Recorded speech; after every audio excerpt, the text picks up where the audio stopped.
Welcome to our WorldPride International Rally and March on Washington for Freedom. Please welcome Dwayne D. Crank, the Deputy Executive Director of the Navajo Nation Washington office.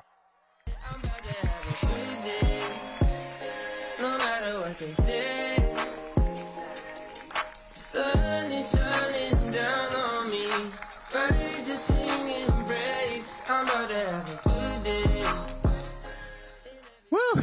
Good morning, everybody. It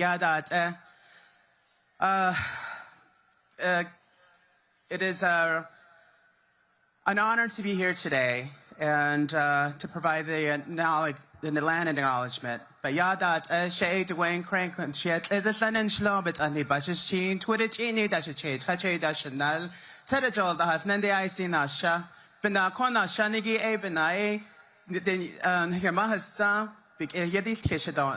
So then again, thank you so much. My name is D. Crank. I'm the proud member of the Navajo Nation, the Dene people. I'm truly honored to stand before you today and have been invited and given permission by the local indigenous people to offer the land acknowledgement. Because I'm not a descendant of the original inhabitants of the land, what is now known as Washington, D.C., I felt it was essential to seek the guidance and consent before speaking on their behalf. I had the privilege of speaking with members of the local indigenous community, and through our conversation, I came to better understand the deep, sacred connection they have with this land, a connection that exists long before colonization. And so with respect, now I offer the following land acknowledgement on their behalf. We begin with the land, not as the ground beneath, but as grandmother, she who holds our bones, our stories, our steps. We call the four directions east, where the sun rises, may new truths awaken. South, where warmth gathers, may love be fearless. West, where shadows teach, may we heal our wounds. North, where ancestors watch, may we remember their names. The city of Washington, D.C. was built on the stolen and unceded land of the Nachatunk and the Piscataway people. The Nachatunk people are sometimes referred to the Anacostia. The word Anacostia is the name of the European colonization gave and said. Nachatunk means people of where goods traded. It was a trading place for many diverse indigenous people. Piscataway means where the waters blend. The Piscataway people were called Kenawa, or the Konoi, by the Haudenosaunee people. Konoi means below the rapids. Today they are known, I like to be a part of them. Today they are known as the Piscataway Konoi, meaning people of where the waters blend below the rapids. The Piscataway people are still here. The indigenous people across Turtle Island are still here. Just like what this rally is about, I want to take the moment to call for action. This rally is about protecting our fundamental freedoms, freedoms that have always been at risk for indigenous people. Long before many of you recognize these threats, indigenous communities were already resisting marginalization, resisting prosecution, resisting erasure. Our fight for justice and sovereignty is not new, it is ongoing, and we hope for solidarity. My first call to action with all the individuals here is if you are not indigenous, you live on a land with a story that begins long before colonization. And with that truth comes responsibility to learn and acknowledge and to act. You must understand the deep wounds left by colonialism at residential schools and how those legacies still shape indigenous lives today. That means learning the names of the tribes whose land you occupy and understand their history, listening to their leaders, and yes, going beyond land acknowledgement. We all must match our words with meaningful actions. Challenge stereotypes, reject the myths. Indigenous people are not relics of the past, We are present, and I stand before you. Powerful. We are present, powerful, and building futures on our own terms. We must support the work by advocating for land return, protecting sacred resources like water, protecting tribal sovereignty, and electing officials who truly understand the government-to-government relationships with tribes. Let's not forget language is identity. Support efforts to revitalize indigenous language and preserve culture through education. My second call to action, and for now, I must speak about the murdered indigenous women, girls, and Two-Spirit people. The missing and murdered indigenous relatives and queer individuals. Indigenous women and Two-Spirit people face violence at staggering rates. This is not a coincidence. It results of colonial system that continues to devalue indigenous lives, local and federal law enforcement failures to the lack of data, and the legal loopholes allows this crisis to persist. We demand better. We push for stronger laws like the Savannah Act and the Not Invisible Act. Support tribal sovereignty, indigenous-led solutions that address this crisis in culturally-rooted ways. Support organizations on the front lines, share their stories. Let's say their names and continue to say their names that have passed. Honor the lives and protect those who are still here. And let's uplift Two-Spirit's tradition, learn their history, affirm their identities, and build spaces where all indigenous people can live safely with dignity. The fight for freedom, justice, and truth starts with listening and leads to action. Nanachatunk, the Piscataway people, are still here. Indigenous people across Turtle Island are still here. 574 federally recognized tribes are still here. Nihehe, thank you.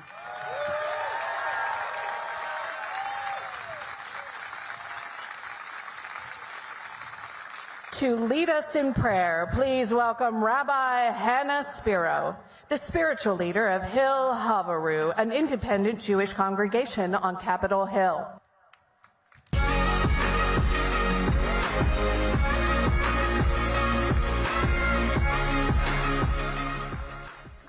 It is an unbelievable honor to be here today with you, my queer siblings, to remind us of the blessings that we bring and share with one another today.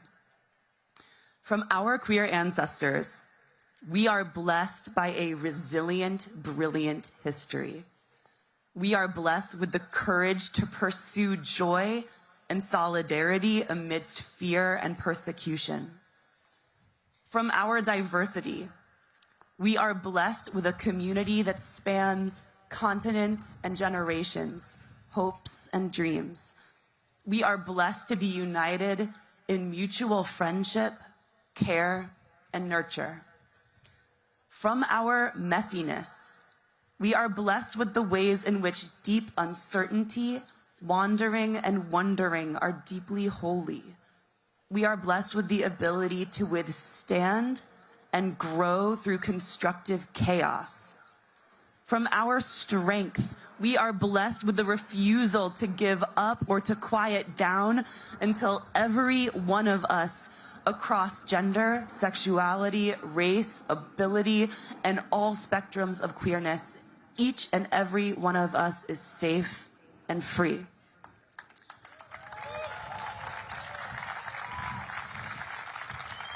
Our grief is sacred. Our fight is sacred. Our love is sacred. Our beauty is sacred. Our community is sacred. We remind one another of that holiness in the moments when it's too hard to hold, and we take turns being that energy and that perspective. As we cry out in rage and in ecstasy and back to rage and back to ecstasy again, may we hear the divine in one another's voices. May we love ourselves. May we love one another.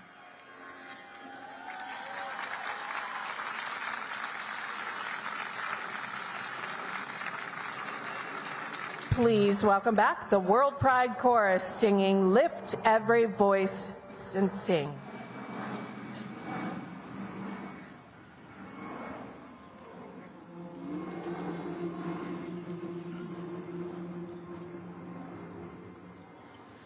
Lift every voice and sing till earth and heaven ring, ring with the harmonies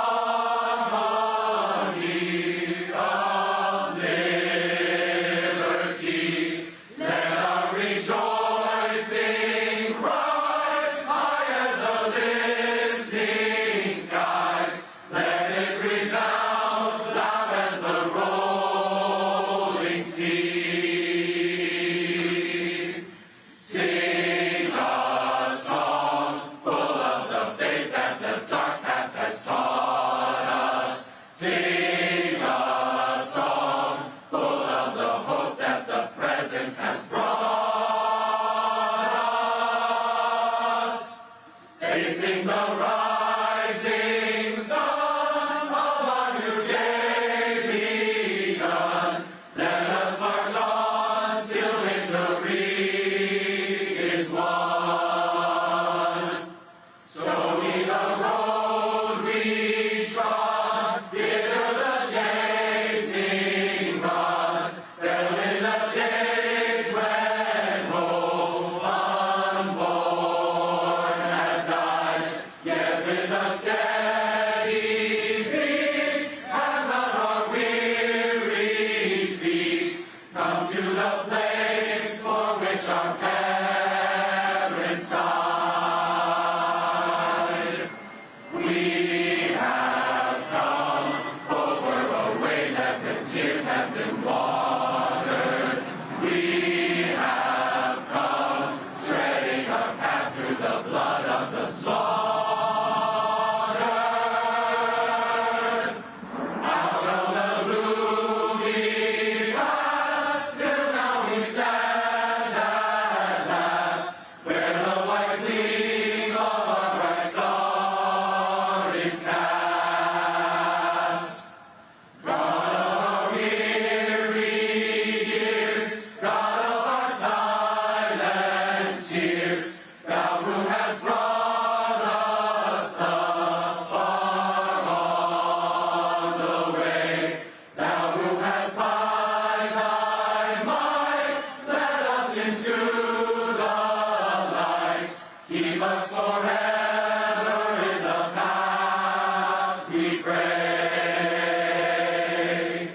Bless our feet straight from the places, our God, where we met Thee. Bless our hearts drunk with the wine of the world, we forget Thee. Shadowed beneath Thy hand, may we forever stand, true to our God, true to our native land.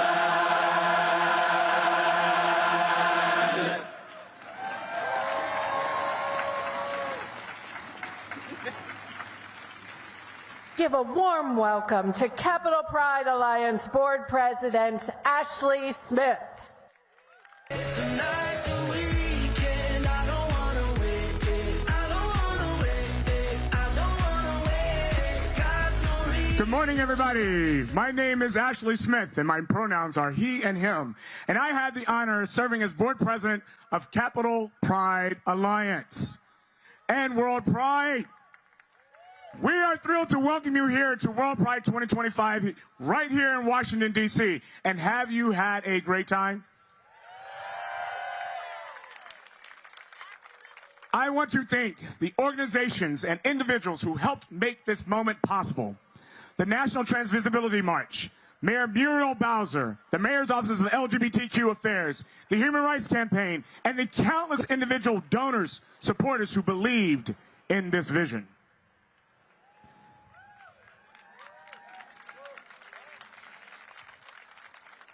Capital Pride has been a part of DC's fabric for over 50 years.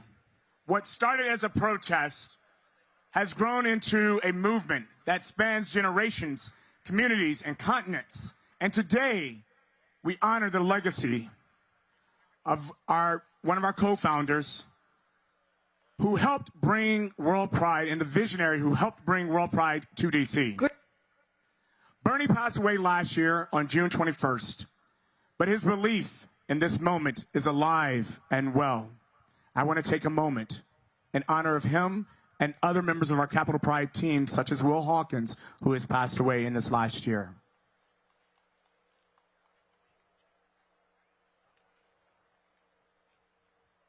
Thank you.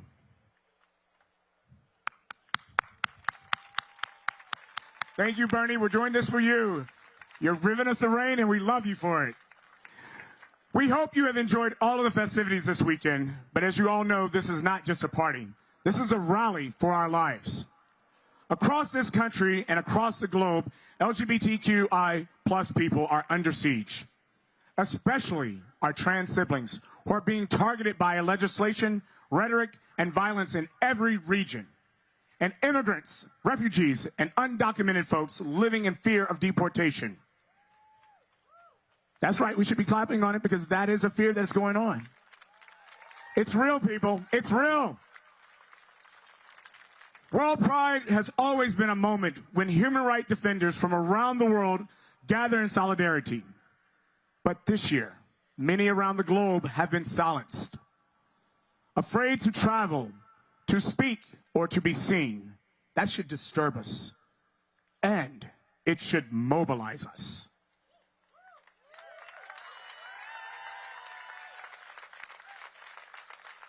Because we don't get to win unless everyone wins. We are living, breathing community of the LGBTQIA2S+, and every single one of us matters. And we will not ever forget our allies. This movement demands all of us working together. When Dr. King marched on Washington in 1963, right here on these steps, he wasn't just speaking for one group, he was planting a seed for all of us.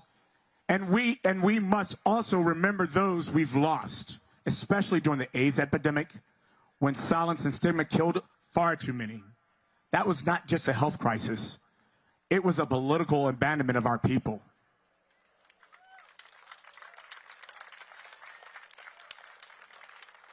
And still, like then, today, we rise. I say this not just as a leader, but as a Black gay man. I know what it feels like to walk in this world, in this body, carrying both joy and burden. That's why today means so much. Because of today, I am joined by my father, who is 93 years old, and my mother, who is 86 years old. They are here, over here. They're with me, standing in pride and walking with all of you and all of us. This is what legacy and love looks like.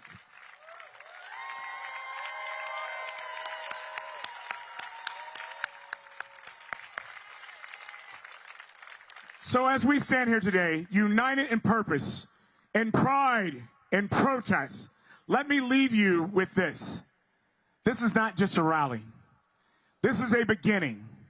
We must march towards freedom together and let WorldPride 2025 be the moment we made it count.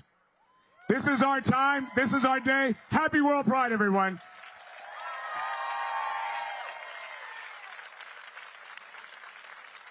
Greetings, everyone, and happy WorldPride.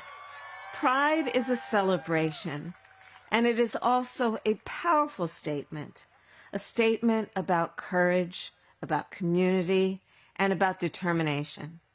Pride is about honoring the trailblazers who came before, joining arms with those leading the fight for equality today, and empowering the next generation to live boldly, freely, and with joy. It is when we celebrate the progress we have made and recommit to the work still ahead. And in this moment, as you gather with friends and allies from across the world, let us be clear. No one should be made to fight alone. We are all in this together. So please take care, enjoy yourselves, and happy World Pride. See you later.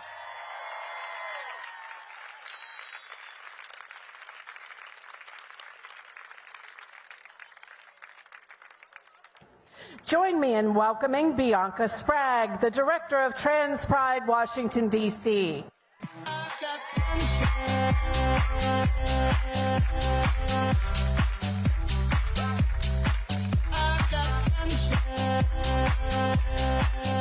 Hello, everybody. Good morning, siblings, allies, and advocates. Welcome to World Pride. My name is Bianca Sprague, and I serve as Executive Director of Trans Pride, Washington, D.C. What an honor it is to stand before you today and look out to the sea of vibrant colors, joyous faces, and resolute spirits, all gathered here today to strengthen our resolve, build connections across continents, and of course, show our pride. I join you today not just as a leader of Trans Pride Washington, D.C., but as a tapestry of identities woven together. I am a proud transgender woman, navigating a journey of self-discovery and affirmation that has brought me profound joy and unwavering purpose. I am an immigrant, understanding firsthand the complexities of navigating new lands and building a life with resilience and hope. I am a Filipina, rooted in a rich culture of family and community, and it is from these intersections that I find my strength, my voice, and my commitment to our collective liberation. As we stand here today, let us pause and reflect on the shoulders upon which we stand. I want to offer a profound and heartfelt thank you to the trans activists in the past. To Marsha P. Johnson, Sylvia Rivera, Miss Major Griffin Gracie, and the countless others whose names may not be etched in history books, but whose courage and defiance paved the way for every single one of us. They fought when it was dangerous, they spoke when they were silenced, and they were dared to dream of a world where we could all live authentically. Yeah. We are walking on the pavement they created, benefiting from the battles they waged, and it is our sacred duty to continue their legacy. The history of LGBTQ+ communities is a testament to our unbreakable spirits. We have faced persecution, discrimination, and violence, yet we have always risen stronger and more united. Across the globe, LGBTQ+ activists are doing incredible work. Think of the brave souls in Uganda fighting draconian anti-LGBTQ+ laws, risking their lives for basic human rights. Consider the activists in Poland resisting the rise of LGBT-free zones, from the tireless advocates in India pushing for trans rights and legal recognition, to the grassroots organization in Chile defending inclusive policies. Their courage inspires us all. They remind us that the struggle for liberation is intercontinental and global. And within this vibrant tapestry of activism, transgender individuals are leading the charge, both here in the US and internationally. Yep. I see you. Here, trans activists are at the forefront of legislative battles, advocating for healthcare access, fighting discriminatory bathroom bills, and demanding recognition and respect in all aspects of our lives. Internationally, trans leaders are building resilient communities, providing vital support services, and raising awareness about the unique challenges faced by trans people in their respective countries. Their dedication is monumental, their impact immeasurable. Yet, despite these triumphs and the unwavering dedication of activists, the transgender community continues to face immense challenges and struggles. In my homeland, the Philippines, while there is a vibrant trans community, legal protections are still lacking, and trans people often face discrimination in employment, housing, and access to health care. The struggle for an anti-discrimination bill continues, and societal acceptance, while growing, is not universal. And here in the United States, we are witnessing an unprecedented assault on trans rights, particularly targeting trans youth. State legislators are passing a barrage of discriminatory bills, restricting access to health care, banning athletes from sports, and erasing trans identities from school curricula. These attacks are not just legislative, they are deeply personal, inflicting harm, fear, and despair upon our community.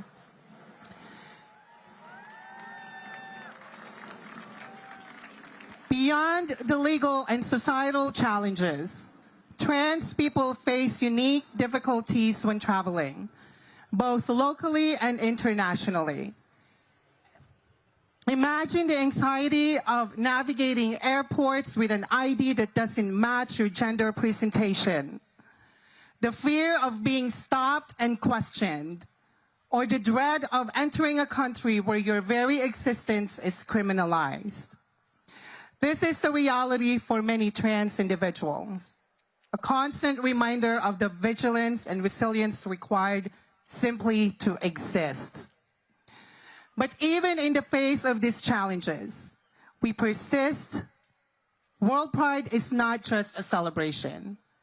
It is a declaration that we will not be silenced, we will not be erased, and we will not stop fighting until every single trans person everywhere in the world can live a life of dignity, safety, and joy.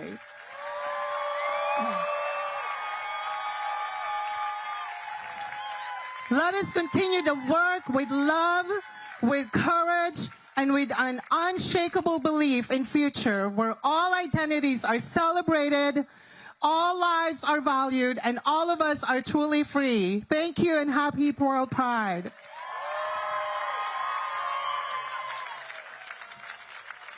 Please welcome Jamie Ballesteros, Chair of Asian Pacific Islander Queers United for Action, DC.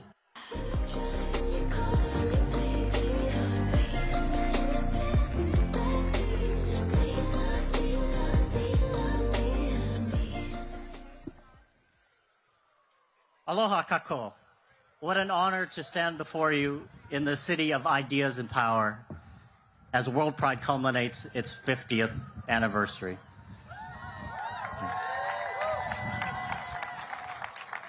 Our collective heartbeat these past few weeks reverberates louder than ever, and I hope you've taken a moment to take it all in as a powerful promise for our future and our diversity of pride. I am a proud representative of the Asians and Pacific Islander Queers United for Action and the coalition of queer and trans API Pride organizations. And for 27 years, we've empowered API folks here in the district to do great things. Like DC Pride, we stand on the shoulders of giants, and Aqua cultivates spaces where API queer folks find community to thrive and to become the scientists, the renowned authors, the elected officials, the advocates, the global travelers and innovators that they eventually become. Thank you.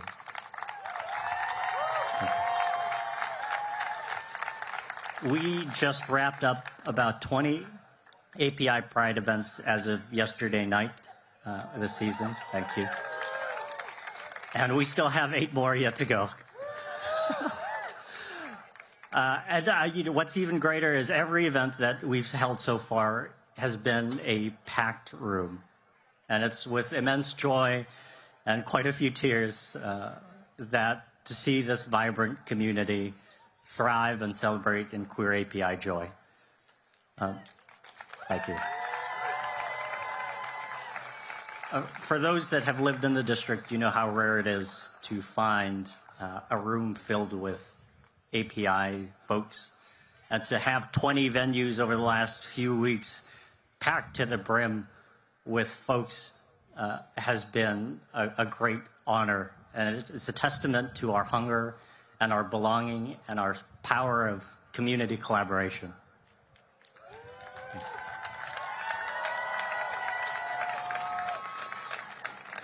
And in these challenging times, right, our resilience shines, right? Look around you. This is an opportunity for every queer individual listening to believe in who you are and believe in your value system, because you are not a burden. Your identity is not a burden. It's a strength, right? Your existence is what lights a path for everyone behind us and for the next generation of leaders.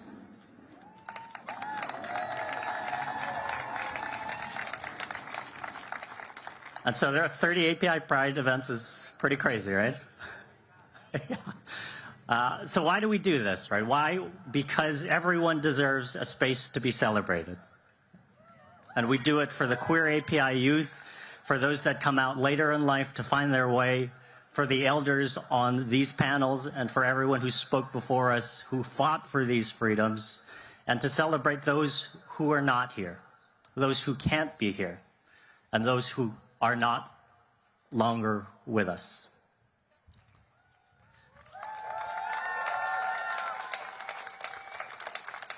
You're going to hear from a lot of great people today, and they have a lot of great inspiring messages.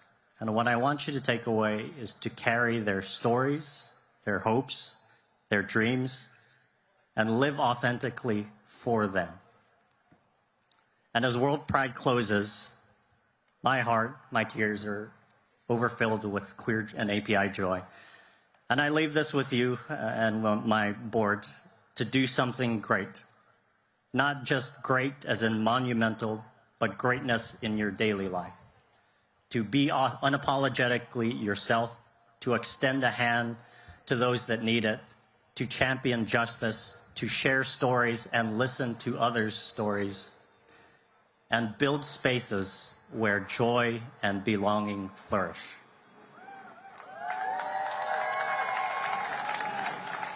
I'm Jamie Ballesteros, Chair of Aqua DC, and I'm proud to have been part of 50 years of Pride in DC. So let's live fearlessly, let's live boundlessly, and build a world where every single one of us is unequivocally welcome. Happy Pride.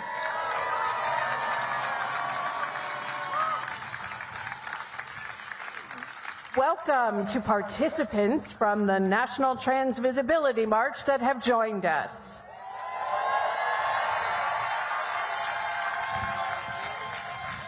And now, welcome Sophie Fisher, co-founder and organizer of DC Trans Picnics.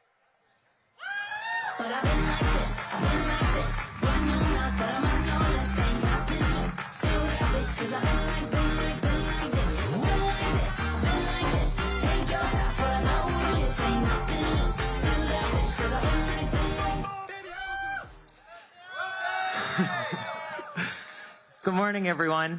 Happy Pride.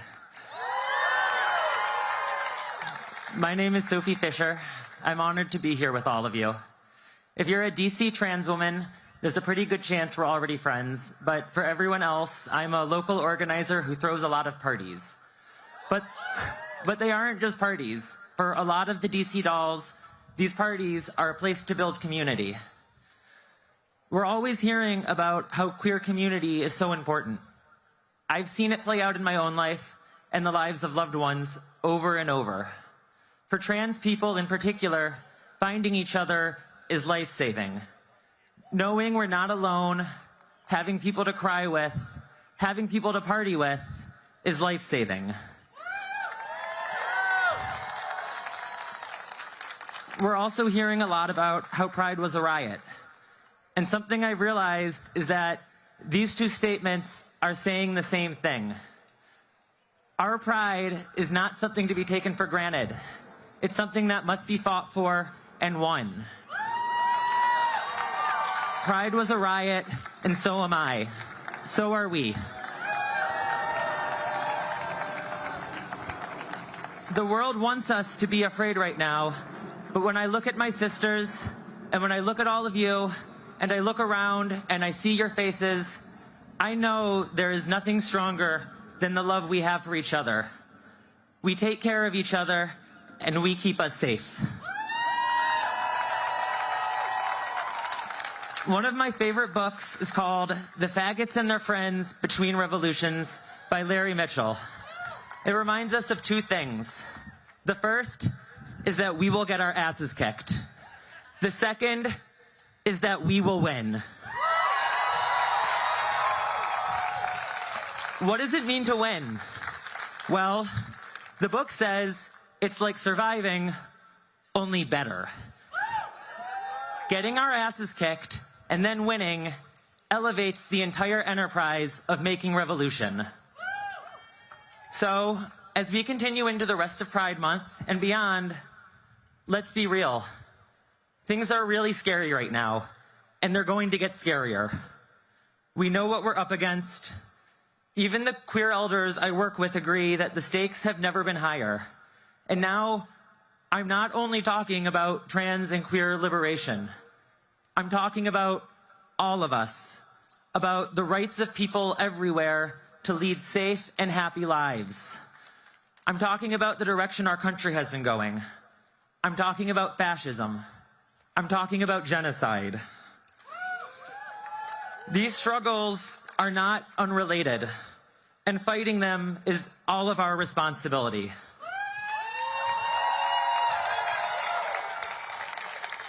These are terrifying things. My heart is pounding in my chest. But now here we are, World Pride. Look around. We are not alone. We will not be silenced. We will not be driven into hiding. We are part of a history of queer survival that stretches not only into the past, but also far, far into the future. And I believe that we will do better than just survive. I believe that we will win. I know we will. Happy Pride. Thank you. Free Palestine.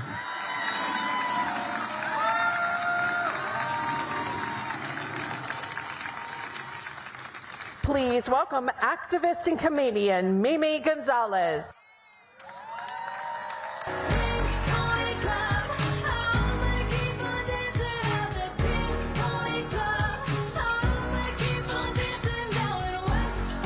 Wow.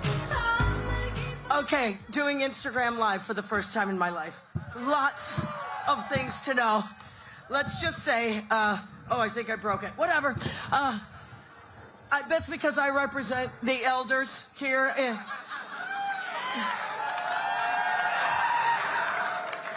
Intergenerational pride, it's a thing.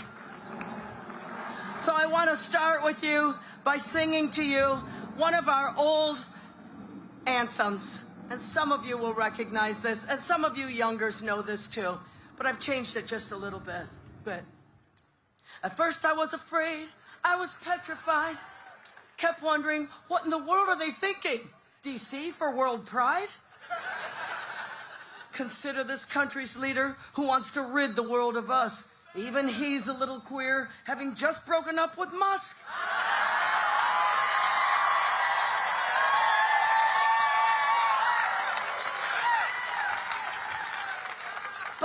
stand. Gay boys, lesbians, and trans, look around the rainbow. We're all holding hands. So much love and unity, so much power when we're one. There's no stopping all of us. Our love outshines the sun. Go on now, go. Get out my way, 'cause I'm eternally and ever gonna be gay, gay, gay, gay, gay, gay, gay, gay, gay, gay, gay, gay, gay, gay, gay.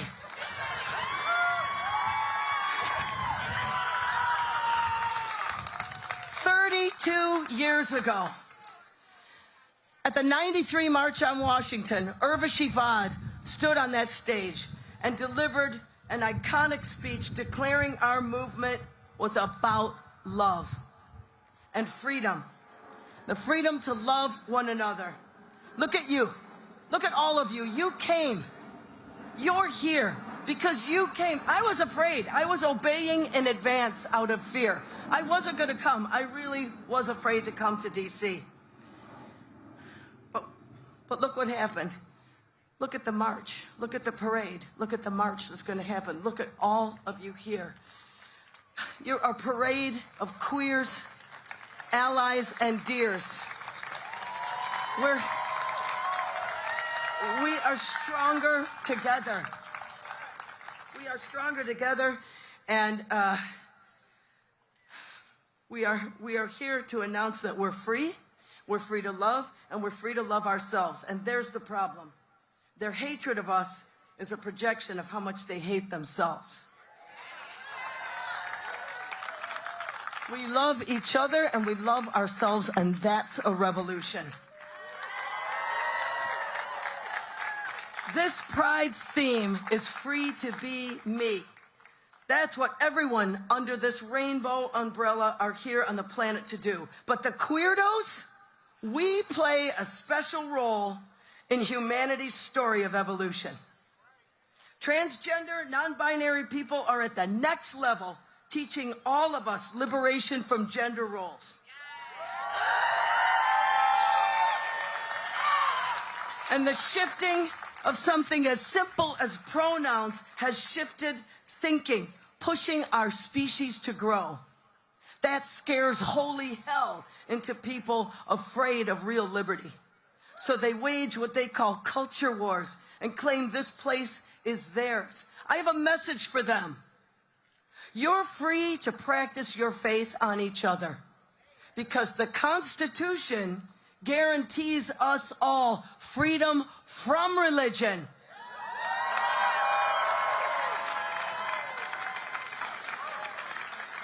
Because it's not your country.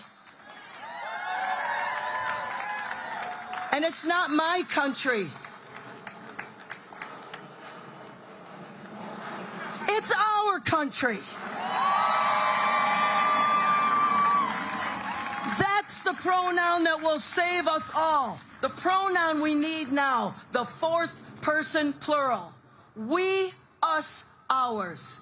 We, us, ours. We, us, ours. Thank you.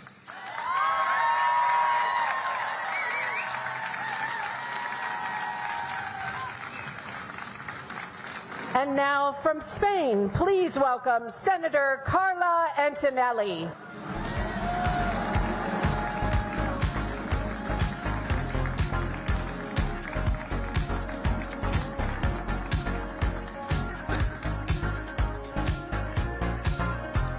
Hello, Washington! Hello, WorldPride! Hoy estamos aquí para decirle al mundo, basta ya de políticas de odio.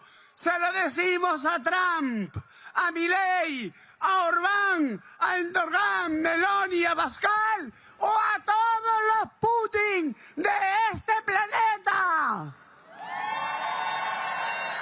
Today we are here to tell the world, enough with the politics of hate. We say it to Trump, to Milei, to Orban, to Erdogan, Meloni, Abascal, and the other Putins of this planet. Hermanas, hermanas, Lo de ayer no fue un sueño. Lo de ayer fue una realidad. Podemos sacar a las calles a cientos de miles de personas.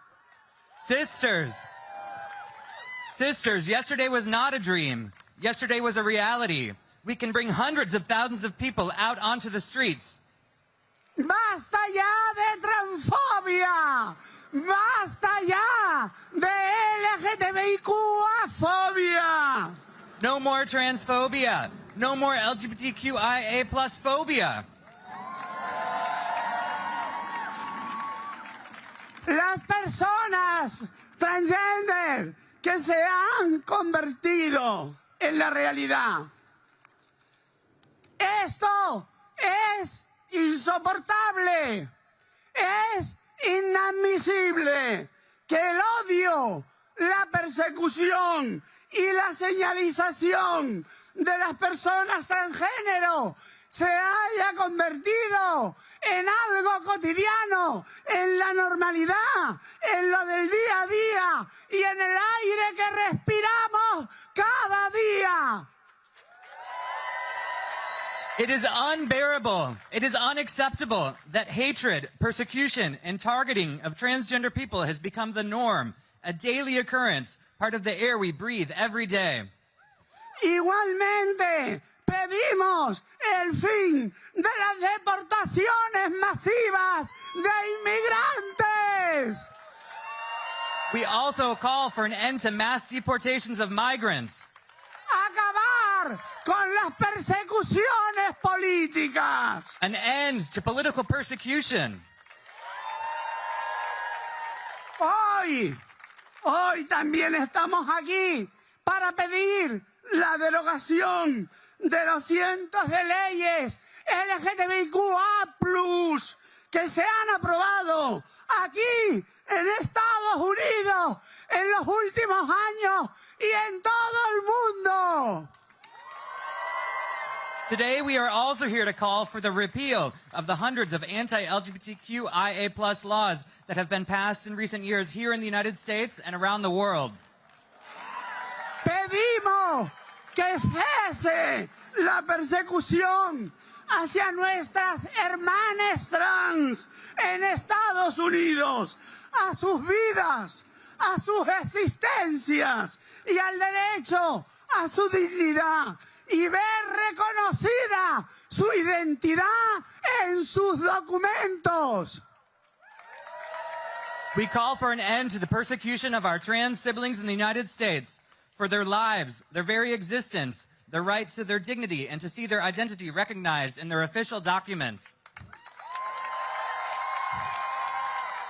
¡Basta ya de humillaciones! No more humiliation.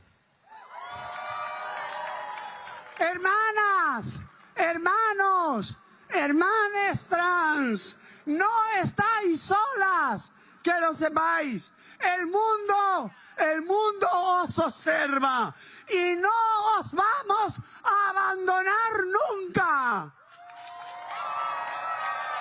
Trans sisters, brothers, and siblings, you are not alone. The world is watching you, and we will not abandon you ever.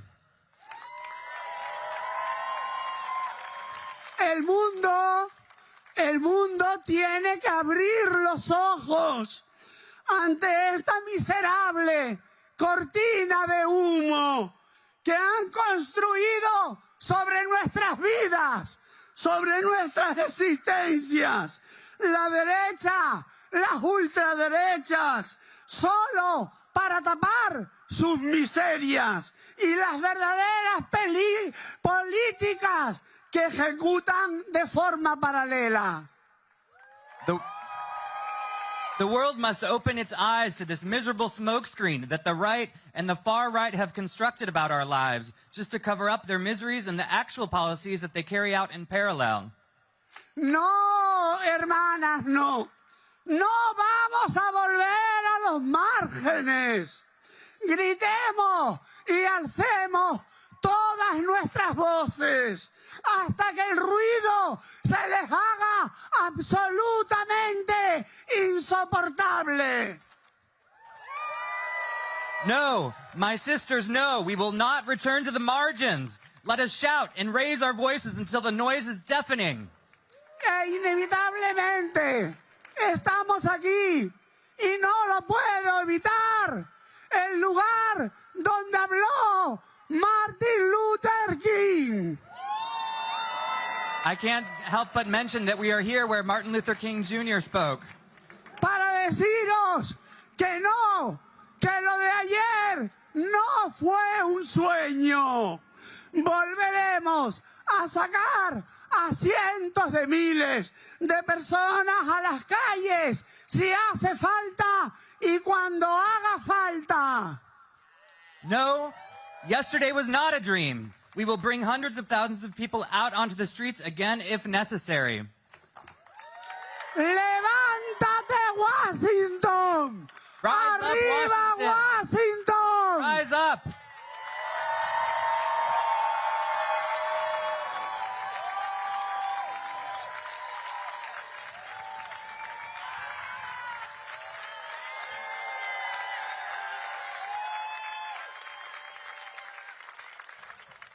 Now, please welcome Kelly Robinson, the president of the Human Rights Campaign and the Human Rights Campaign Foundation.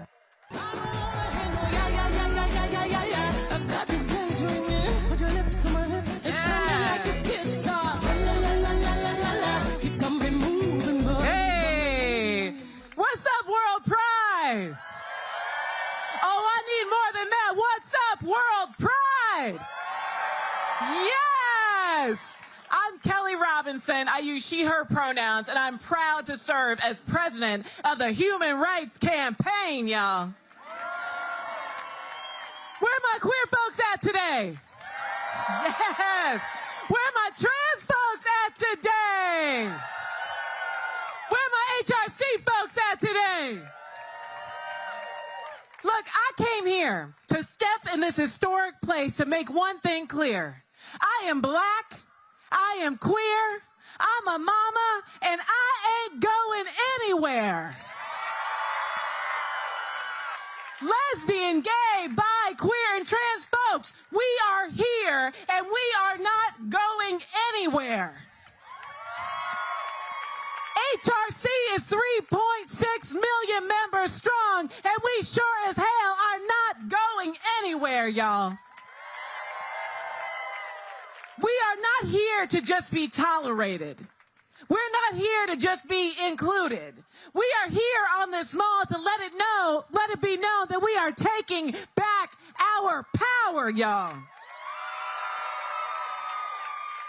You know, it has never been more important for us to stand together as one global community, as one global LGBTQ plus community.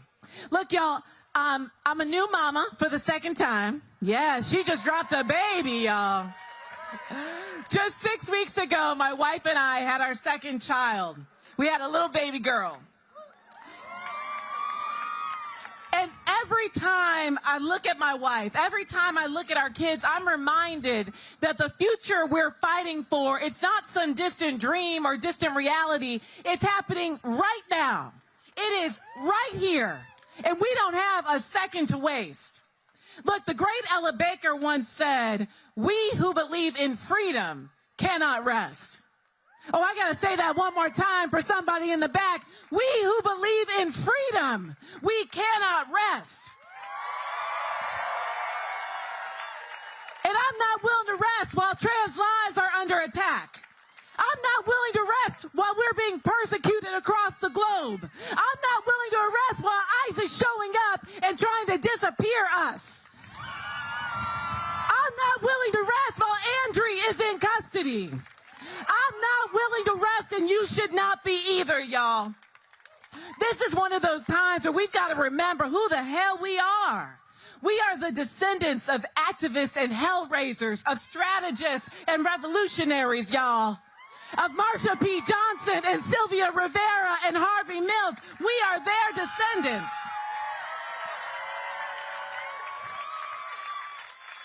And And that's why we have to be clear that Pride has always been a protest, a call to action. And this rainbow flag that we wave, it's not just personal, it's political too, y'all. It's a promise that we are going to fight back, because one thing is clear, these colors we wear, they don't run, y'all. We don't run from bigots. We don't run from tyrants. And we certainly don't run from people like Donald Trump and Elon Musk. These colors don't run. Somebody say it. These colors don't run. These colors don't run. These colors don't run. One more time. These colors don't run. So y'all, if you've got a flag to wave, you better fly it high. If you've got power, I need you to use it. And if you've got a voice, I want to hear it right now, y'all. Happy Pride. Let's show them what we're made of.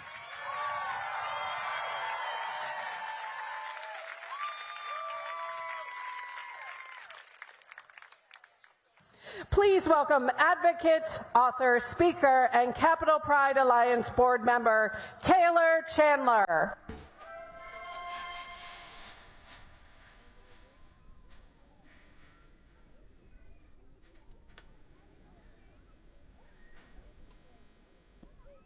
Hello, my beautiful, powerful people. I'm Taylor Leanne Chandler, an intersex woman and a proud member of the transgender community. And today, I am here not to whisper, not to beg, but to roar!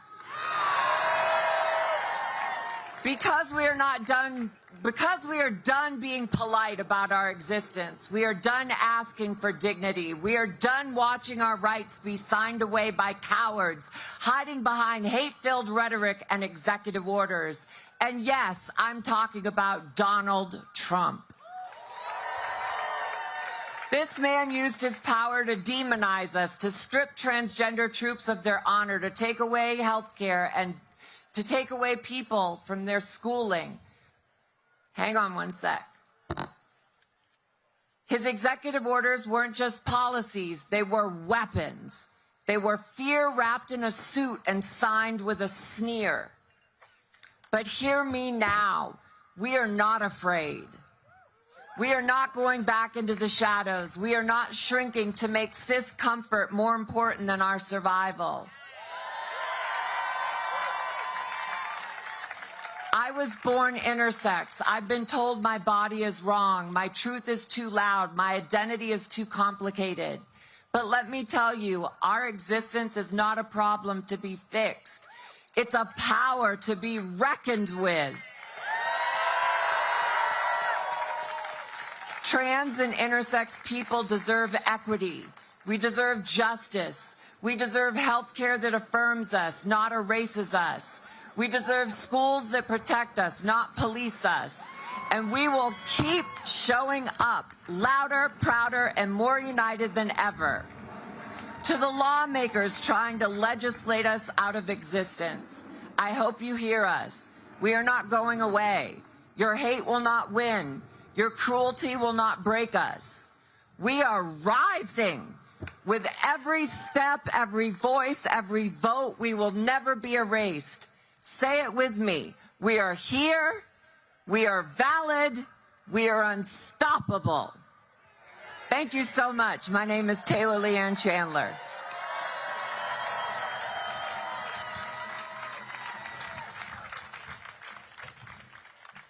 Please welcome Dijon Campbell, the Senior Manager for Program Events at Family Equity.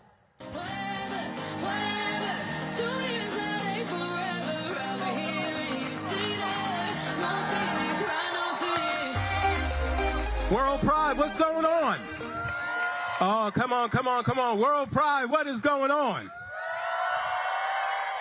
Well, I'm so glad to be here. Y'all didn't just show up, y'all have showed out. Give yourselves a big round of applause for coming out here today. My name is Dijon Campbell. I'm the Senior Manager of Program Events at Family Equality, and it really is an honor to be here today. Now, I have to admit, when I heard that this year's theme was the fabric of freedom, it stopped me. Because that's just not a nice phrase. That is the truth. Now, I'm black and I'm queer. And yeah, come on, how about that? Yeah. And as a black queer person, I come from a people who have always used the fabric to speak when words weren't safe. We wore our resistance. We wrapped ourselves in legacy. We turned style into statement. Whether it was for survival or protest or celebration, we made the cloth do the talking. Can I get an amen? Because here's the reality. Fabric doesn't just cover you. It tells a story. It shows who you are. And for LGBTQ plus folks, especially those who are raising families, that fabric has been stretched. And that fabric has been patched. And that fabric has sometimes been ripped wide open. But damn it, we mend. We stitch. We keep going. We don't just survive, we remake ourselves. And at Family Equality, I get to work with LGBTQ plus families all across the country, around the world, parents and kids and chosen family, some who are just getting started, others who've been doing this work longer than I've been alive. And what holds us together is the belief and the fact that every single family deserves to be seen, protected, and celebrated. Yeah. And let's be real. Can I get real for a second? All right, okay, all right, good. These past few years have tested that. Hell, these past few months have tested that. These past few weeks have tested that. Some folks are trying really hard to make us disappear, get rid of us, erase us. But here we are, loud, present, unapologetic. Here we are choosing joy and choosing each other and choosing to build. Like at Family Week in Provincetown, an event I get to oversee. It's the, yeah, hey, Family Week, come on. I better see you, okay. It's the largest gathering of LGBTQ plus families in the world. Hundreds of families on the beach and in streets fully themselves, laughing and learning and dancing and parenting out loud. That is what freedom looks like. Freedom is raising your kids without fear. Freedom is showing up as your full self at the school pickup line. Yeah. Freedom is not having to explain your family to every single stranger in the grocery store. Somebody shout freedom. Come on, shout freedom. So if you are wondering how to help, support organizations like Family Equality. If you want to help, use your voice. If you want to help, share your platform. If you want to help, widen your circle. Because the reality is the fabric of our freedom is made from all of us. It's stitched together in community, across identities, and it's pulling in the same direction, and that direction is forward. So I want to thank you. Thank you for showing up. I want to thank you for not giving up. Thank you for continuing to build your family even when the world tries to tear us down. Thank you for standing up to homophobia and to transphobia. Thank you for keeping your eyes on the prize. Thank you for being who you are. It's going to take each of us in our boldness, in our beauty, in our uniqueness to win this fight. Now I need y'all to help me. Say together. I said say together. Say together. Together we will build. Somebody say together. Together we will win. Somebody say together. Together we will succeed. Somebody say together. Together we will have equality for all. One more time, say together. Together, damn it, we will overcome. Happy World Pride. Thank you so much. Have a great time.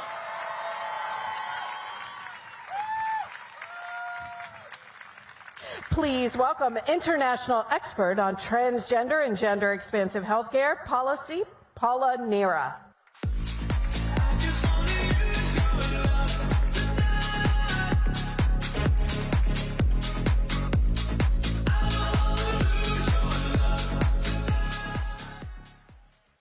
Hi, folks. Happy World Pride. I'm Paula M. Nera. Along with the late Senator Dianne Feinstein, I am now the sponsor of the United States naval ship Harvey Milk.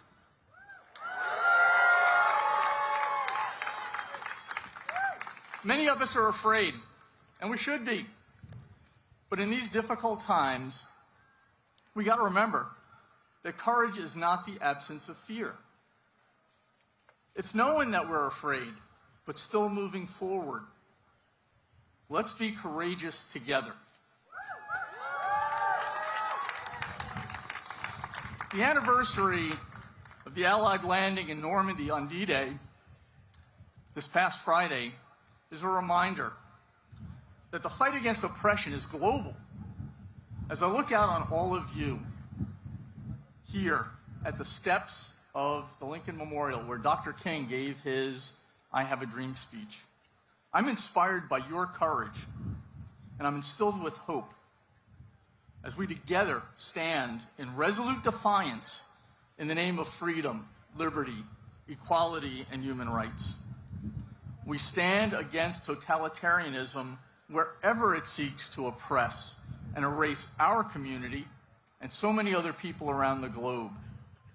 In Russia, in Hungary, in Africa, in the United Kingdom, and here in the good old USA.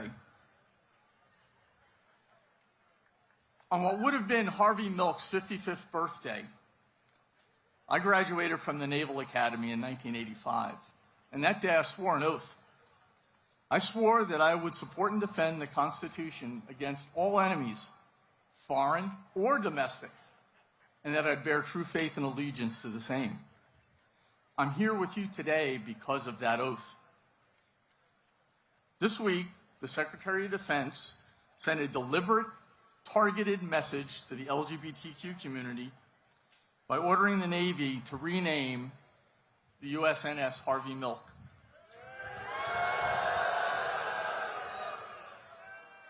The ship is the second ship in the John Lewis class, where every ship is named for a civil rights leader. When I christened the ship in 2021, I named the ship on behalf of the United States of America, in its name, in all of our names. Today, we face an administration that embraces only those who share its worldview. One grounded in ignorance and bigotry and exploiting the fears and prejudices of its partisan base. Renaming ships such as the Harvey Milk, the Thurgood Marshall, the Dolores Huerta, the Harriet Tubman, the Cesar Chavez, the Medgar Evers, the Lucy Stone, and the Ruth Bader Ginsburg is a petty and small-minded act that does nothing to enhance our military readiness. Rather,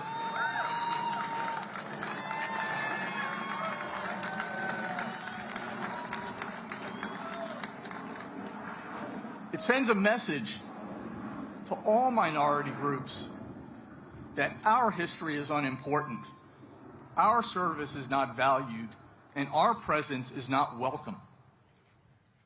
In his Gettysburg Address, Abraham Lincoln gave a charge to us. We must be resolved to ensure that the sacrifices of those who came before us in defense of freedom and liberty were not in vain. We must be committed to giving our nation, our world, a new birth of freedom.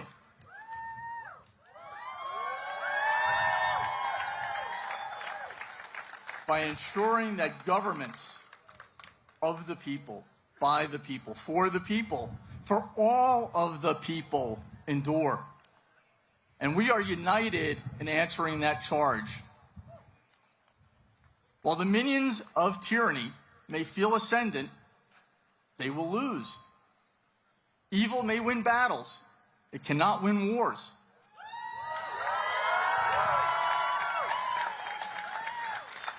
Tyrants are always vanquished when freedom-loving people stand united in resolve.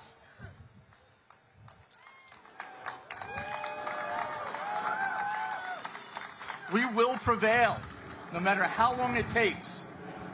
We will keep the faith.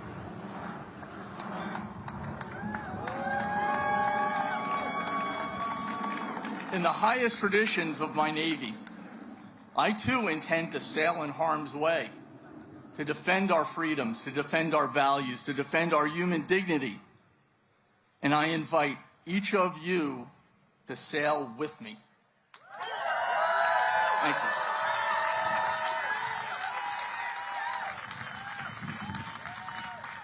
Please welcome Evan Lowe, the President and CEO of the LGBTQ+ Victory Institute and Victory Fund.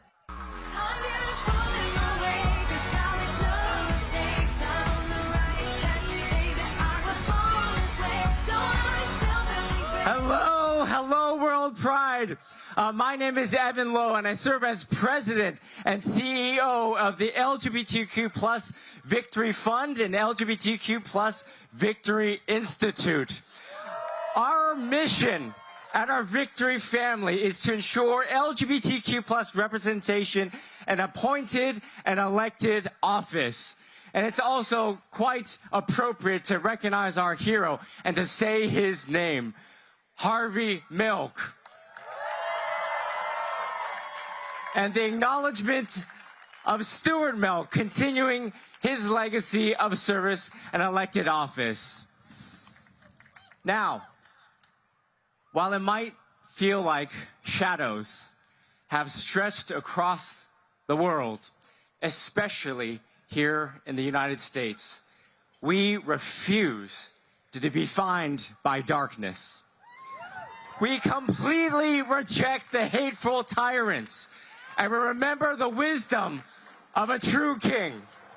Remember what Dr. Martin Luther King taught the world, which was what?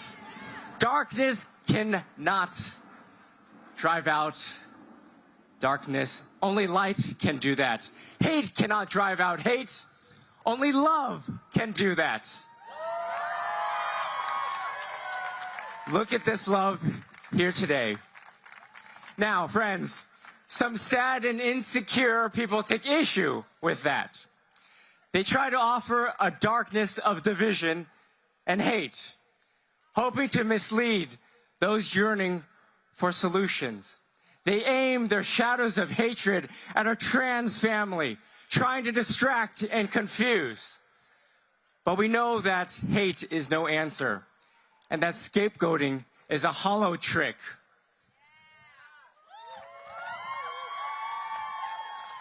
Now we, more than any community, understand that the true light shines brightest when it is the most fabulous rainbow.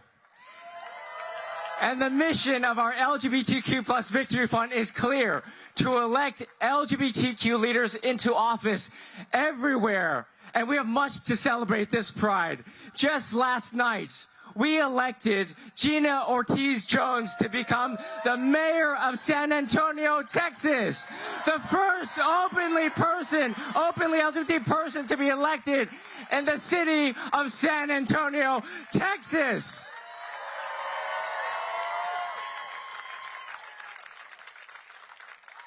Now, why is this important, friends? Because qualified, dedicated, equality-minded, and openly LGBTQ+ leaders inherently understand that the only way genuinely to dispel darkness is through solutions that create room and the light for everyone, the unprivileged and the privileged alike. And because the need for this light touches every corner of the globe, from small towns to big cities, we need leaders in every level of government. Now, we still may be on the journey to full victory, but our resolve is unwavering. We will continue to demand rights that fiercely protect our freedoms. And we won't just simply ask for a seat at the table. We will build more tables, ensuring that there's room for everyone. And most importantly, we will never leave anyone behind. Now, friends, look at our global queer family, how fabulous and how beautiful it is here today. Look at the vibrance of LGBTQ leadership around the world here on our national mall. We're blessed, so blessed, with a living reminder that LGBTQ leaders are doing the hard work necessary everywhere on this planet.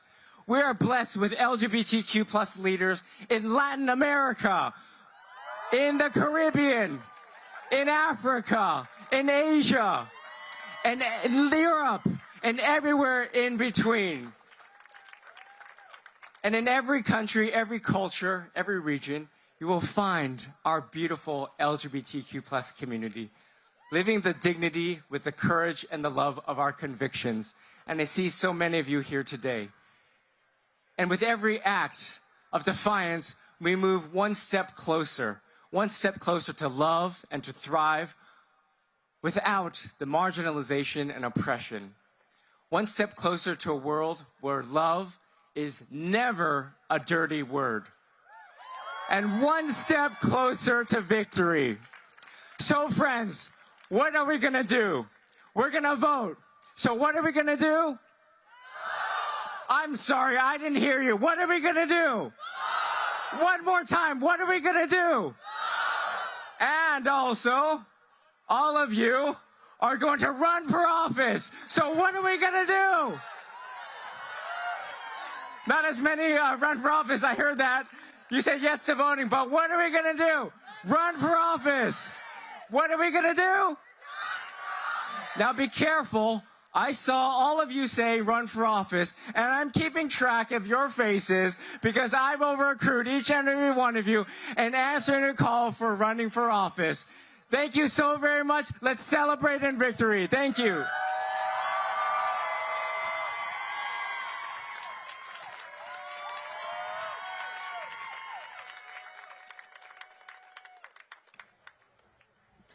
Please welcome actor and advocate Brian Michael Smith.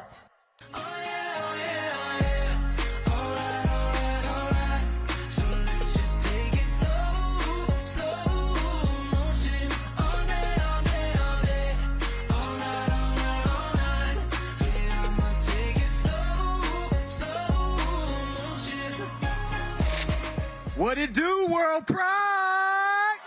Hey! Y'all out here looking good. If you can hear me say, hey! Hey, now look, y'all looking beautiful. We are here. So when I say we are, you say here. We are. We are. We are. We are. That's right. That's right. Good afternoon, good morning. I don't know what time it is. I've been up since yesterday, and I'm here, just like y'all are here. I'm Brian Michael Smith. I'm a black trans man. Yeah, that's right. You better woo-woo for that.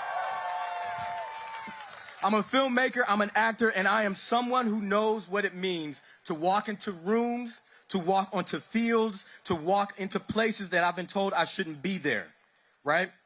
But I've been a pioneer, not necessarily by choice, but by my calling. Now, I remember the first time I stepped onto the football field in my high school, on the boys' team. Not as a mascot, not as a novelty, but as a player, shoulder to shoulder with my teammates.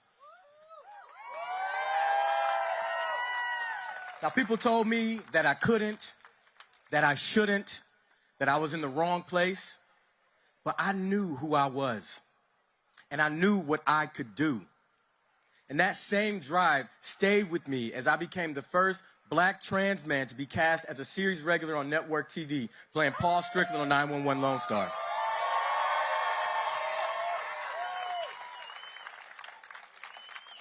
I appreciate that. And it's with me right here, right now, in this moment, that demands truth, courage, and clarity.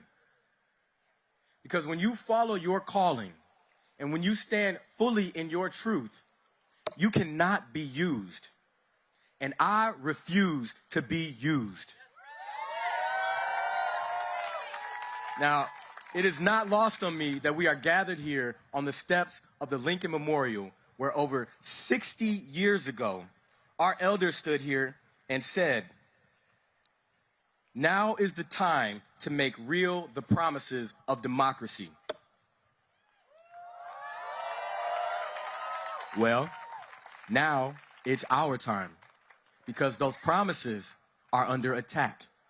Now, today's targets are trans people, are queer people, black and brown people, immigrants, women, and it will not stop there. Because it's not just about us, it's about dismantling democracy in and of itself.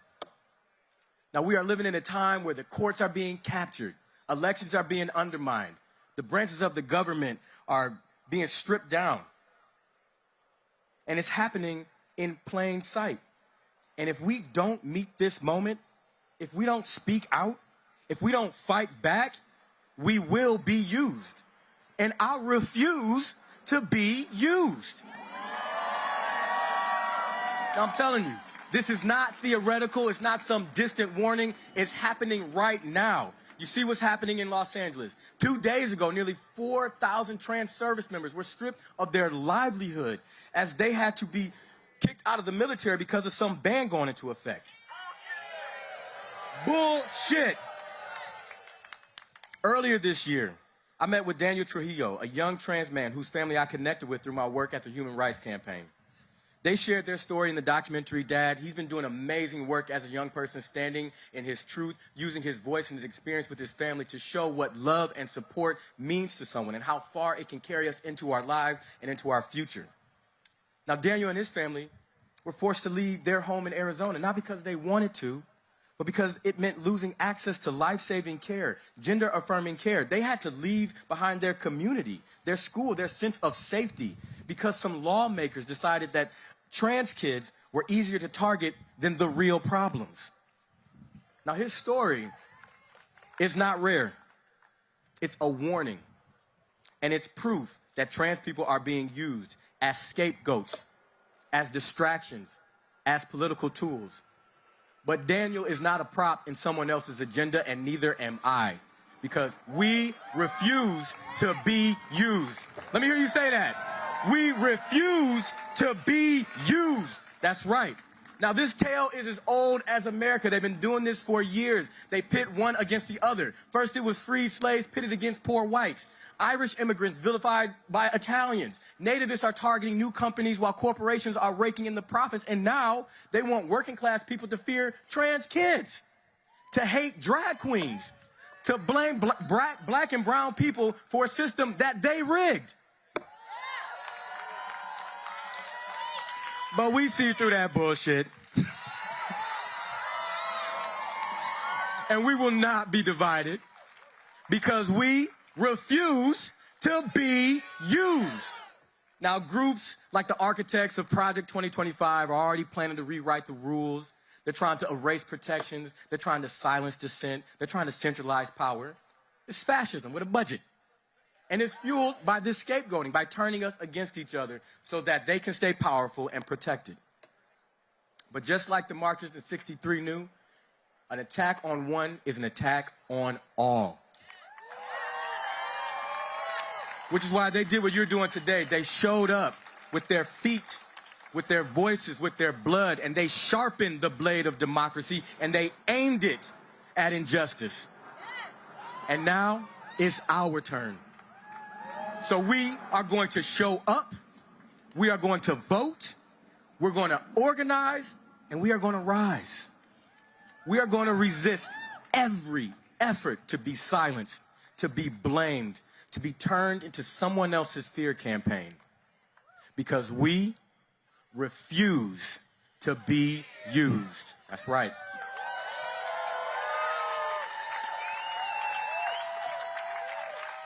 Now, John Lewis said it best. He said, if any man tells you that he loves America, yet disrespects and denies your rights, he's lying.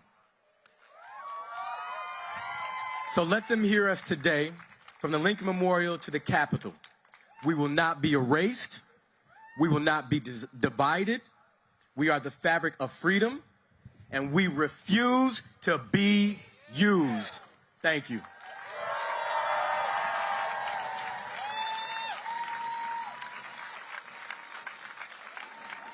Now, please welcome Pennsylvania State Representative and DNC Vice Chair Malcolm Kenyatta.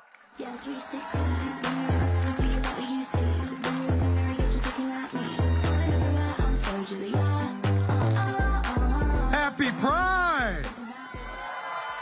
Happy Pride! So there are moments like this one, that are so defining that we talk about them in parts, before and after. And then there's that dash, that space that we fill with the story that we write together. That dash is what we do or what we fail to do with our moment. In this space between tragedy and triumph, this space between injustice and the change we all desperately need. This space, this moment right now, in between the headlines and the history books. Our moment is one of great peril and possibility. When rights are being clawed back in broad daylight. Where the language of freedom is being used not to set free, but to bind people up. But if we have learned anything from history, from those who marched before, from those who stood right here on this hollow ground, fighting for a dream, from Stonewall to Seneca Falls, to the Edmund Pettus Bridge, we know that it's in the dash, in this moment, where everything is decided. So now we have to decide to be brave. Not because we are unafraid, but because we won't let fear have the final say. Right now, we decide to become movement builders, to become history shapers. Let me say this as clear as I can. We are not going to trade away anybody's dignity for political convenience. We are not going to do it. We're not going to turn our back on trans and non-binary Americans. We're not going to do it. We're not going to bully kids to score political points, and we're not going to abandon our families when we need each other most. Not now, not in this moment, not in this dash. Because we know that liberty and justice for all has to mean all.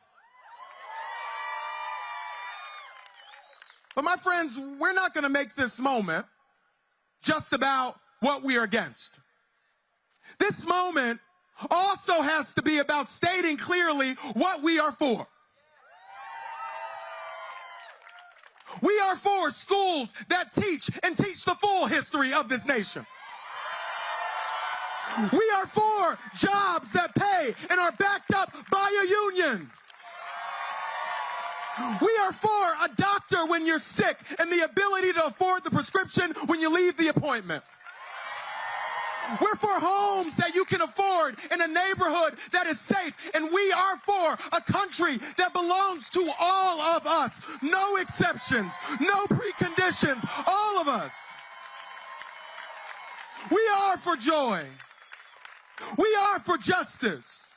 We are for showing up for one another again and again and again, even when it's hard, especially when it's hard. When the story of this moment is written, when they write about what happened in this dash, let them say that we stood up. Let them say that we marched proudly.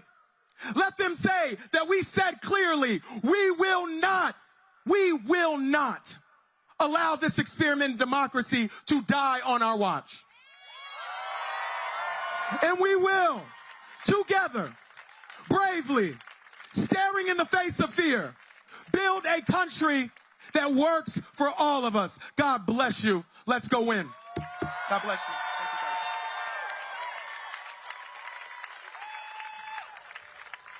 guys. Now give a warm welcome to a drag queen superstar, Mrs. Kasha Davis.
It's me, Mrs. Kasha Davis, from RuPaul's Drag Race. Season 7 and All Stars 8. And drag is not a crime. Most of my fashion choices, criminal. I am so inspired and grateful to be here, dancing on the steps and looking at all of your beautiful faces. We will not be erased. We will show up for one another. We will be a community of love. And I call out today and every day as we move forward to our allies. Thank you for showing up for your siblings, for your spouses, for your aunts and uncles and family members, your community members, standing up together in love. Everybody say love. I would be remiss if I did not say this has been a beautiful weekend spending with family. My brother here is here in the audience. When I was a little boy, girl, gal, girl, boy, fella, I used to get dressed up in my mom's clothes and he'd be like, what the heck is going on? But he's my best friend and I get to talk to him every day and he's here in support. That's what our allies do. And finally, my mother in heaven taught me something beautiful I want to share with you. In these times of crisis, in this time of inspiration, we need to remember to love ourselves. She told me, every day after you brush your teeth, look into your own beautiful eyes and say, I love you. Because when you love yourself, everything is possible. Thank you so much. Happy World Pride. There's always time for kindness. Mwah.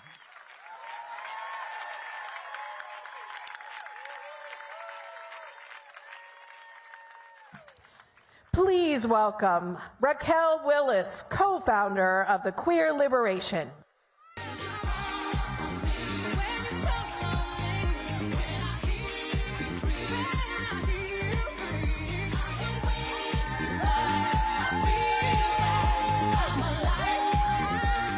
What's up, World Pride?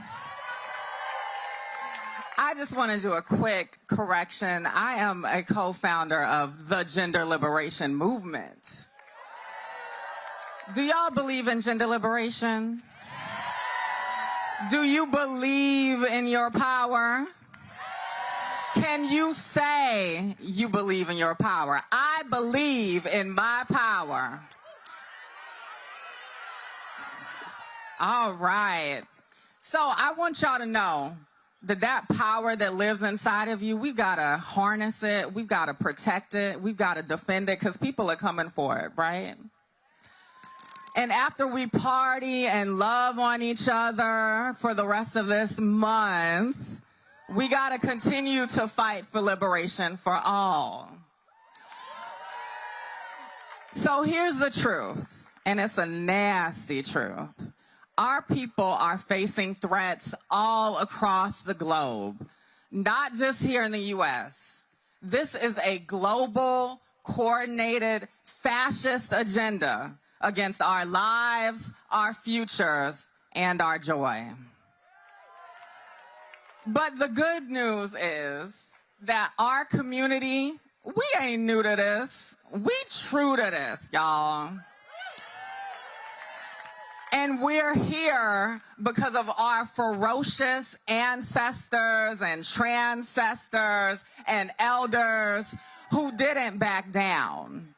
They rose up, they spoke up, and they acted up. Are y'all gonna act up with me? So we live for those Stonewall warriors. We live for Marsha and Sylvia and Jackie and Stormay and so many folks who said no more to policing and brutality, no more to state violence, no more to a culture of shame, indignity, and death. They said yes to a culture of love, light, authenticity, and oh yes, power. So can you say it? I believe in my power. also want to say that we're strongest as a community when we move and fight together. So there's none of this nonsense about leaving the trans community behind. We hear it from the conservatives who want to pit us against each other. We hear it from the Democrats who continue to be spineless in so many ways. And we got a few we can depend on, but that party, honey, we got some deep work to do. But I want y'all to remember that trans folks are the backbone of all of this. So many groups that get forgotten today are the backbone of this.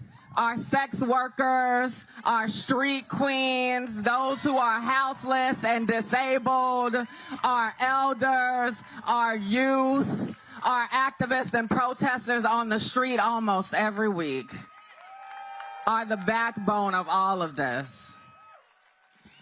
So, are y'all gonna act up? Because we got a lot of threats after us, and we have to act up in radical defiance. We got to fight for bodily autonomy for everybody.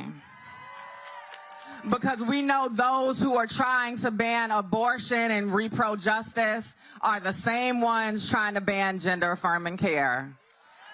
And we know that no matter what the Supreme Court says when this ruling comes down from U.S. v. Scrimetti this month, where we are having to debate about whether young trans people can access gender-affirming care, we know that no matter what any crooked person says, we got us.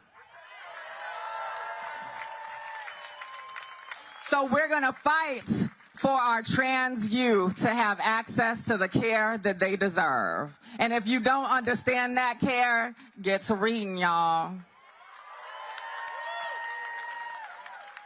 So let me end here. In every corner of the globe, there is beautiful queer and trans brilliance. From Georgia, my home state, in the South, to New York, to Brazil and Mexico, from Lebanon to Poland and Uganda, from Sudan to the Congo, and oh yes, to that free Palestine we fighting for. And we will fight for every single one of our people, because as a wise, wise black queen named Marsha P. Johnson once said, there is no pride for some of us without liberation for all of us. So I ask you one more time, do you believe in your power? Say it, I believe in my power. All right, take it home and share it. Thank you.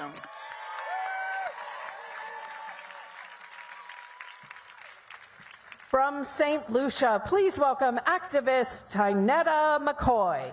I'm chasing paradise with you.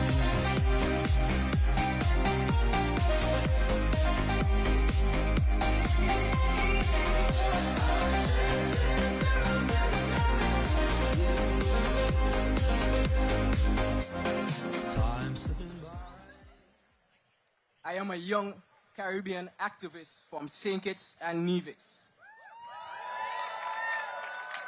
I am the founder and executive director of SKN Alliance, working tirelessly to fight for LGBT+ rights and equality in our region. Recently, we achieved a landmark victory in our court.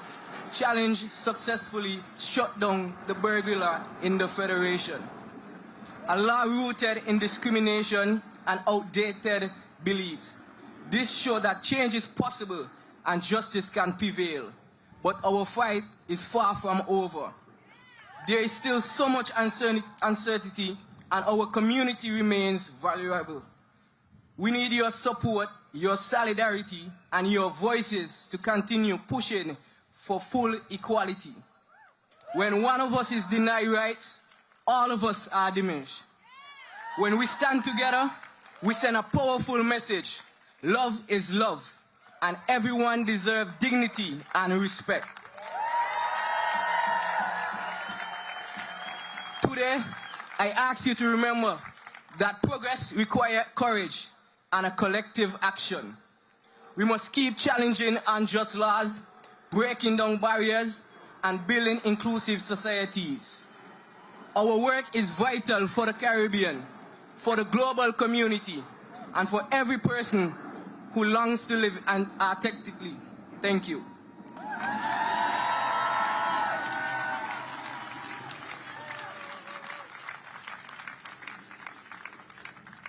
Please welcome Executive Director of Christopher Street Project, Tyler Hack.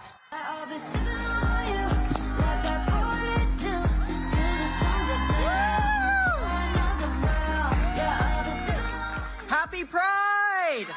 Woo! I am so honored to lead Christopher Street Project in our fight to build real political power for the transgender community. Christopher Street Project is named for the courage and determination of the queer and trans people who led the Stonewall riots. My great-uncle, Mark Scheer, was one of them. I think about the courage he had, and I feel that same courage and overwhelming love for the community here today. We've made extraordinary progress since 1969. We are finding a level of acceptance that our ancestors could only dream of. And still, we're facing unprecedented attacks on our community. Trans people and their parents, doctors, and teachers are being targeted and harassed by the White House. Trans service members who put their lives on the line are being dishonored and dismissed. And gender-affirming, life-saving healthcare is being stripped away from so many. Meanwhile, our trans and queer siblings who came to this country to flee violence are being kidnapped by ICE, Trump's Gestapo. They are facing inhumane and misgendered detention conditions, are separated from their families and support systems, and are denied access to the health care they need to survive. So, it's never been clearer that our freedoms and our lives are bound together. We cannot leave anyone out of that conversation. In the face of descending fascism, we cannot cozy up to the people who made this happen, Democrat or Republican. We need to fight. It's time for our community to demand what we deserve from our leaders. We know that being a Democrat is more than just carrying the party affiliation. It's about loud, unapologetic defense of trans rights everywhere they're being attacked. That means as much as we call out the transphobes in the White House, we have to call out people who have abandoned our movement, elected officials and spineless corporations who liked us better when Pride was a party, not a protest.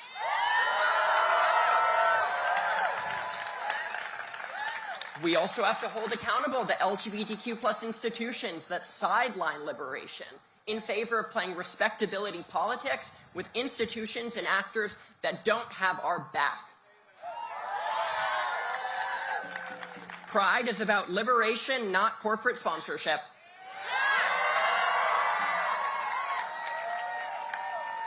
We must pay attention and demand better of our leaders and of ourselves. We have to stop catering to people who only find us convenient until we aren't.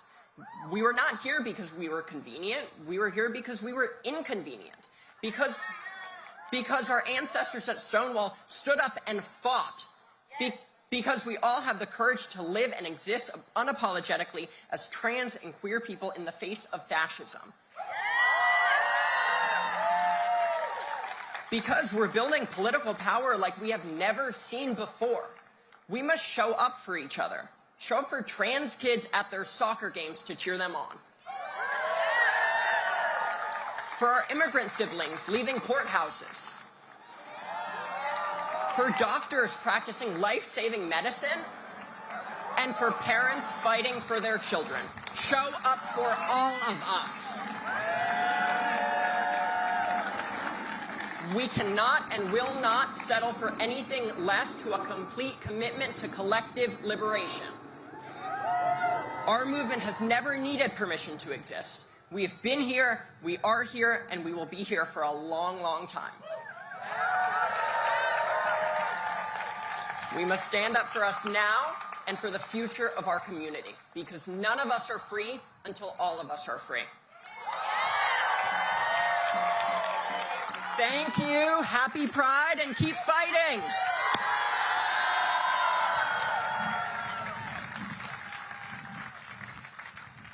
From Argentina, please welcome lesbian feminist lawyer and human rights defender, Denise Cufré.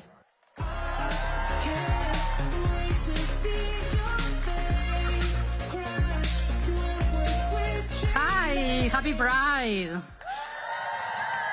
I come from Argentina, that beautiful and once welcoming country at the end of the continent. But today, authorities want to close the door to migrants and refugees. They deny them healthcare and education and make it difficult to access documentation. Does this sound familiar? Yeah. Many countries have looked to us as a model because of our progressive LGBTQ laws. However, we are currently experiencing the strongest backlash since regaining our democracy. To ingratiate himself with the US, our current president, Milei, has chosen us, LGBTQ people, her enemies. It's his enemies. Yeah. You can boo Milei. Yeah, you can. Yeah. Yeah, thank you. Fuck that guy. The United States' influence in Latin America is nothing new. It promoted dictatorships and savage economic policies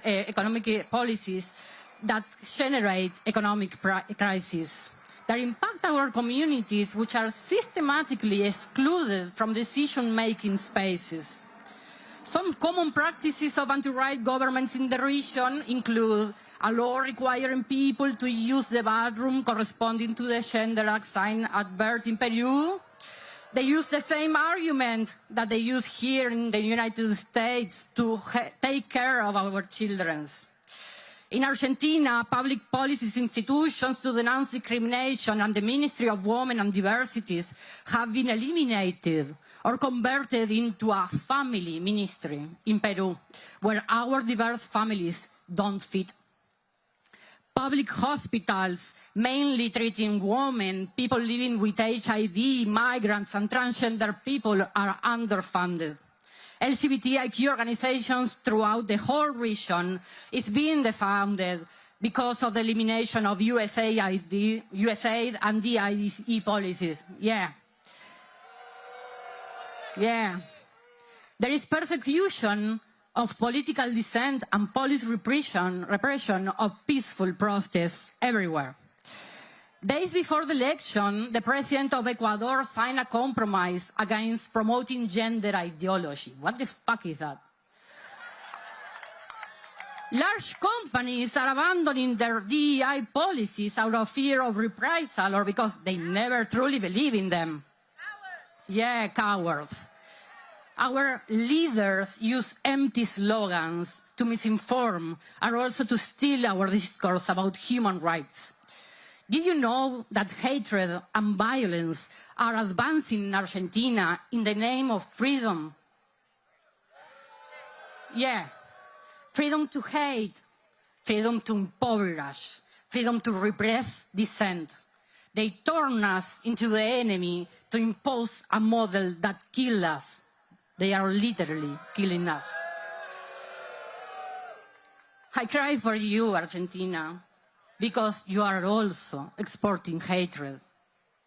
But we know through freedom, the freedom to be, the freedom to love, the freedom to exist without asking permission. And we also know that democracy is built amongst all of us. To my Latin American family, we are few present here, we know it's not easy or cheap to come. Our challenge is to open spaces for those of us who couldn't make it. Thank you, Derechos Humanos y Diversidad, for making it possible for me to speak here today in front of all of you. Yeah. The struggle for social justice and human dignity is inseparable from Pride. We will continue to resist and celebrate because Pride is a political response to those who deny our existence. So I will see you resisting in the streets and also celebrating. Happy Pride!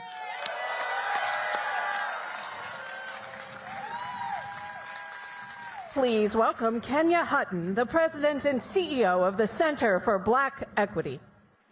It's the new thing, new hype, new vibe, new wave, good times. It's the Happy WorldPride! Good morning. Is this still morning? Yes. Good morning, beautiful people. Yeah. Let me hear if you're ready to make some noise for freedom. Let me hear if you know Pride is a protest. Let me hear if you're here to take up space, speak justice, and demand justice. We're not here today for a moment. We're here for a movement. We didn't come just to wave our flags. We came to raise our voices. We came to say we are still here, we are still fighting, and we are not going anywhere. Damn right. This country loves to talk about freedom.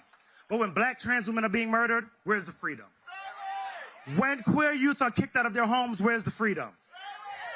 When our rights are debated like talking points on cable news, where is the freedom?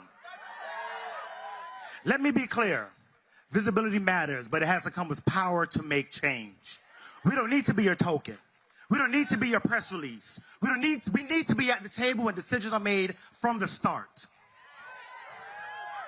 Far too often, we are brought in after the outrage, after the petitions, after the hashtags. But we do this work every single day, not for attention, but for survival. Not for optics, but for our people. Say it with me. We don't need performance. We need partnership. We don't need... Thank you. Ooh, that was great. One more time. We don't need thoughts and prayers. We need policies and power. Thoughts. Good class. Now, I want you to know something. There are organizations out here doing the work with sweat, sacrifice, and soul. And I'm proud to lead one of them. The Center for Black Equity, we are not new to this. We are rooted to this. We show up when no one's watching. We do the work when the spotlight isn't there. We don't just talk equity. We live it. We build it. We protect it. And we'll be in the trenches until everyone is free. But this movement doesn't move without the local heroes, without the harm reduction workers, the mutual aid crews, the clinic staff, the housing advocates, the organizers, the artists, the healers, and the freedom dreamers. So if you're one of them, make some noise. If you love someone who does this work, make some noise. The fight for equity doesn't start when it's convenient. It starts when it's uncomfortable, when it's quiet, when it's risky. And we need everyone to show up, not just when it's trending, but always. So here's the call. Fund the work, share the mic, open the doors, speak up even when it's risky. Show up even when it's not comfortable. Make them know our lives have value. Because if you're only with us when it's safe, you're not an ally, you're a spectator. Because if we're only included when it's convenient, that's not inclusion, that's exploitation. But let me tell you this. When this community, our community wins, we all win. When the black trans girl is protected, we all win. When the immigrant queer child is affirmed, we all win. When our elders are safe and our youth can dream without fear, we all win. So say it loud. When we win, there you go. When we win. One more time louder for the folks in the back. When we win. Let this not be a day for the history books, but let it be a day we rewrite the future together, unapologetically, and on purpose. Thank you. I love you. Now let's go change the damn world.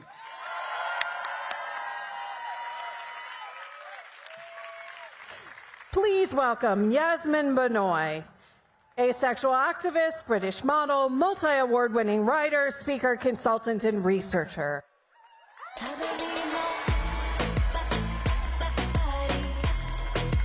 Hi, everybody.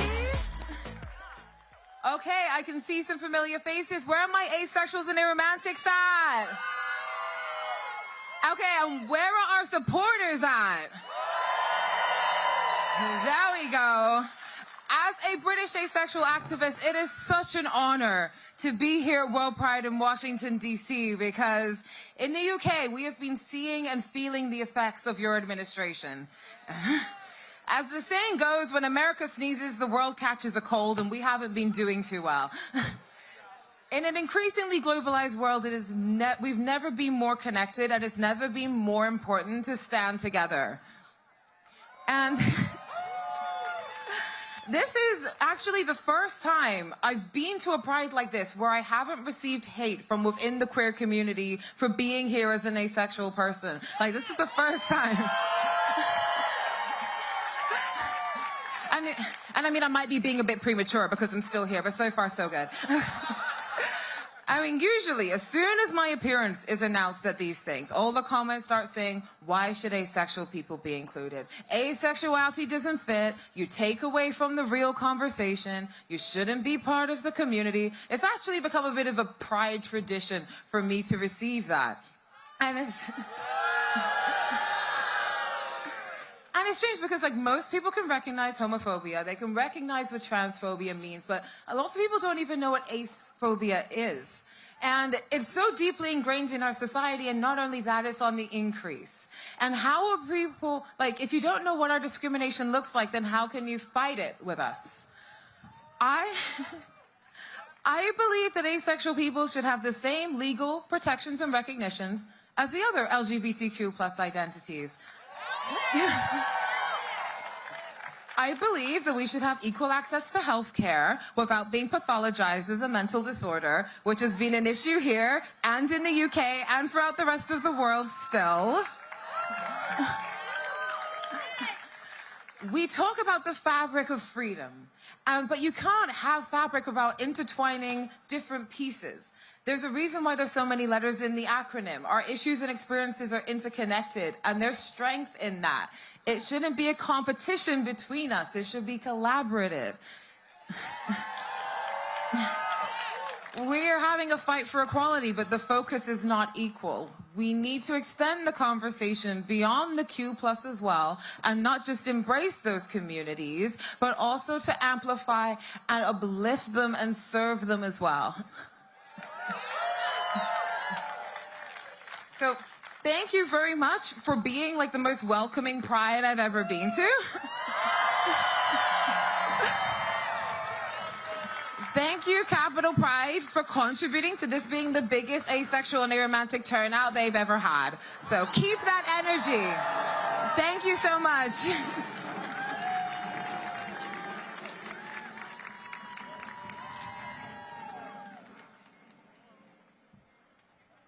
Please welcome American storyteller, cable news contributor, and journalist Richard Fowler.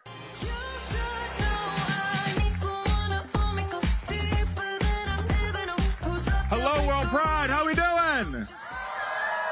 Well, I'm probably not the first to do this, but I want to welcome you to Washington, D.C., where 61 years ago, Bayard Rustin, a black gay man, stood on these very steps. He didn't just help organize the March on Washington, he made it possible. He was the strategy. He was the logistics. He was the moral clarity. That was Bayard. But because he was gay, because he was bold, because he shattered the lines of queerness and he shattered the lines between queerness and justice, they pushed him to the side. They took his brilliance, they took his labor, and they took his vision. They used it. And then they pushed him and his identity to the back. But guess what? We're still here. We are in the front. Today, we stand at the same monument where Bayard gave everything. We're not just here in his shadow, we're here in his name. Today, we say we see him, and to be frank, we are him. And to say that Pride was not just about visibility, it's about truth. This week is about power. It's about refusing to be erased again. That was Bayard's lesson. And we dishonor his legacy if we came here for just a photo op. Because let's be real. This country loves to talk about freedom, but they're very quick to strip it away from the vulnerable. Today, we gather at this monument for freedom while freedom is under attack itself.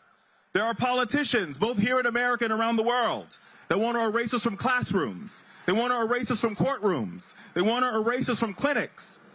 They want to ban books, but they want to protect bullets. They want to gut HIV/AIDS funding and call it fiscal responsibility. They want to hide behind scripture and call it values. They want to have ICE raids that terrorize innocent immigrant communities. But given all of that, we know what time it is, don't we? Pride has always been a protest for the least, the locked out, and the left behind.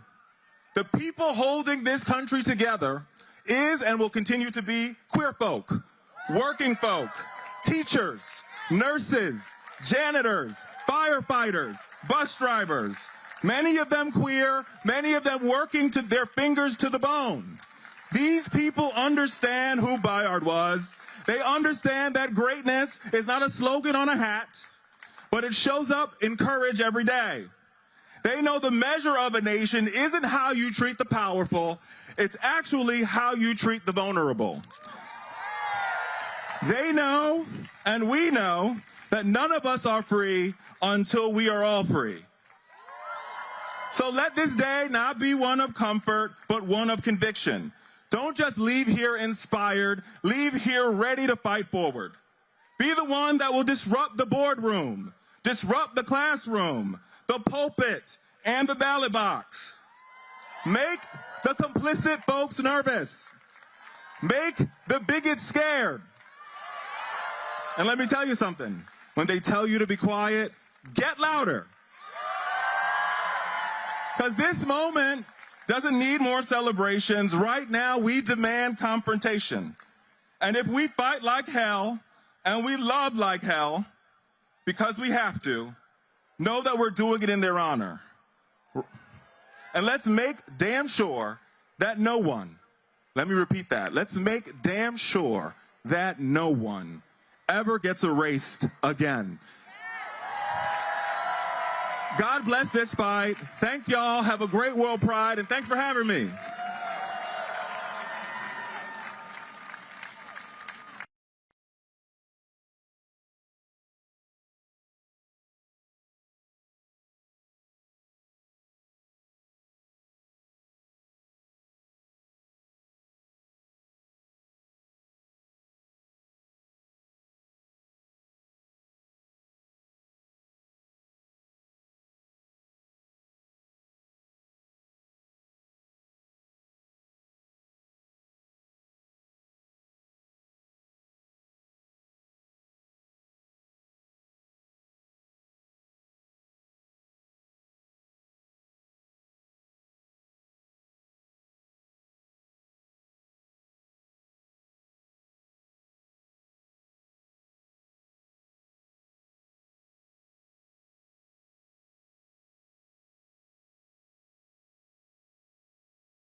Happy World Pride, everyone!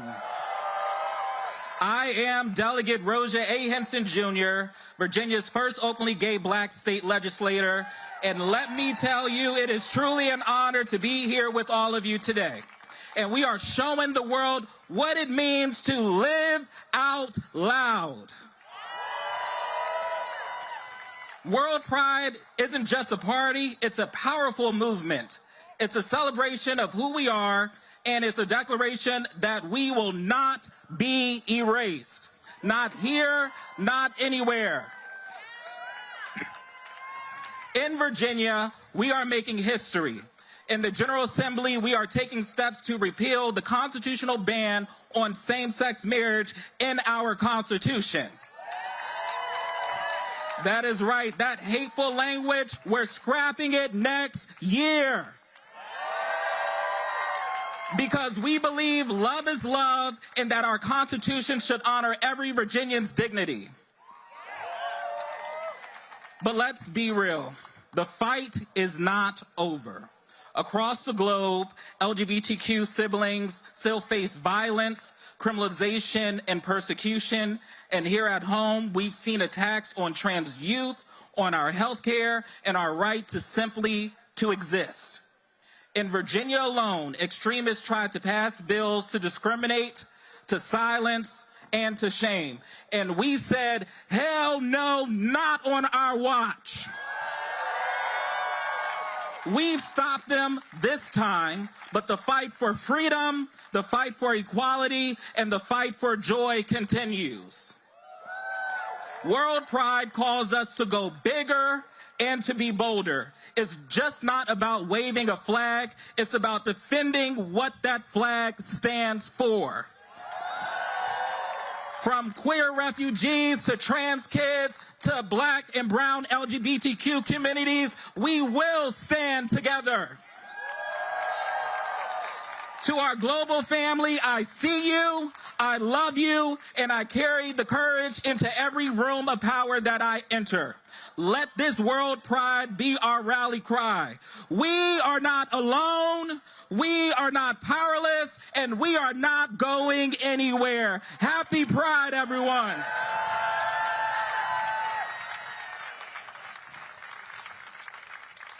There is rain happening, and we are tracking it. We want you to know we will continue the program with our final speakers. Please welcome Japer Bowles, Mayor's Office of LGBTQ Affairs.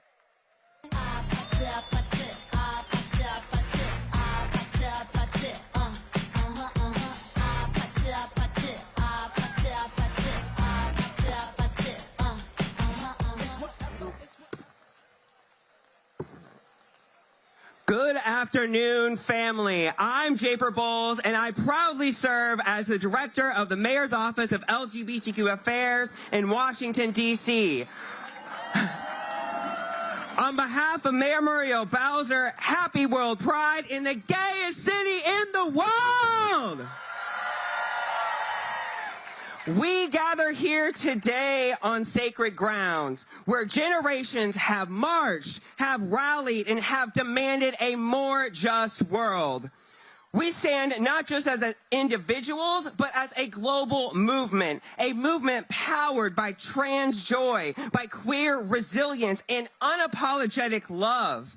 A movement that refuses to be erased, a movement that is still marching for freedom, for justice, for safety, and for liberation. But today, we lift our voices not just in celebration, but in action. As we march, we carry the memory of those lost, the strength of those who came before us, and the responsibility to clear the path for those who will follow. So let me be clear. Our movement did not start in a courtroom or in a boardroom. It started in the streets. It started in the club. It started in our chosen families, in our communities. And now is the time to protect those communities. We need more than a celebration. We need commitment. So that's why I'm calling on all of you. to advocate for dedicated LGBTQ staff inside of government who are working every single day for freedom, real freedom, not just pride, but for 365 days a year. Because our government is not simply a response to our calls, it must actually reflect our lives. So offices like the one that I lead in Washington, D.C., the Mayor's Office of LGBTQ Affairs, we are simply a cog in the wheel of our collective liberation. We provide housing resources and healthcare navigation. We provide violence prevention training and funding and cultural humility courses. We are required by law to advocate and elevate issues on behalf of our community and to those in places of power. Y'all, we build bridges where there have built walls. Pride lives here in D.C. So, if you believe in LGBTQ plus freedom, fund it. If you believe in trans joy, protect it. And if you believe in our future, resource it. I also want to say to every LGBTQ plus youth watching, you are seen. You are sacred, and we will never, never stop fighting for you. To all that are here, let this not just be a day in history, but a catalyst for action. Let's move forward, and let's have a fantastic march. Rain will not stop us, and after rain, we bring rainbows. Happy World Pride! Thank you so much. Please welcome Marissa Miller, a nationally recognized advocate for human rights, social justice, health equity, and LGBTQ equality. When I say trans, you say power, trans, trans. When I say trans, you say power, trans, trans. When I say trans, you say power, trans, trans, trans, trans, trans. Good afternoon, everybody. My name is Marissa Miller. My pronouns are she and they, and I am the founder of the National Trans Visibility March. And I have the distinct opportunity to introduce to you the new, I won't call them an executive director, the new lead strategy director for the National Trans Visibility March, Dr. Elijah Nicholas.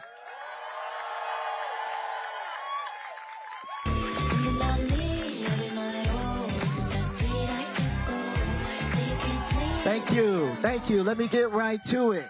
If you think this rain is something, if you think this storm that's coming is something, I got news for you. I am a retired military officer, and I know the signs. We are being mobilized all around the country illegally. The National Guard in California has been illegally mobilized, and we will not stand for it. I'm Dr. Elijah Nicholas, and I want to tell you, yesterday I woke up with the worst headache of my life. My head was in excruciating pain. I can still feel the muscle memory. I was in a fetal position crying for my mother, crying that I needed my mother. I walked away because I was being deported. Yes, me, a 55-year-old retired senior military officer. I was being deported after I spent 25 years serving this great nation.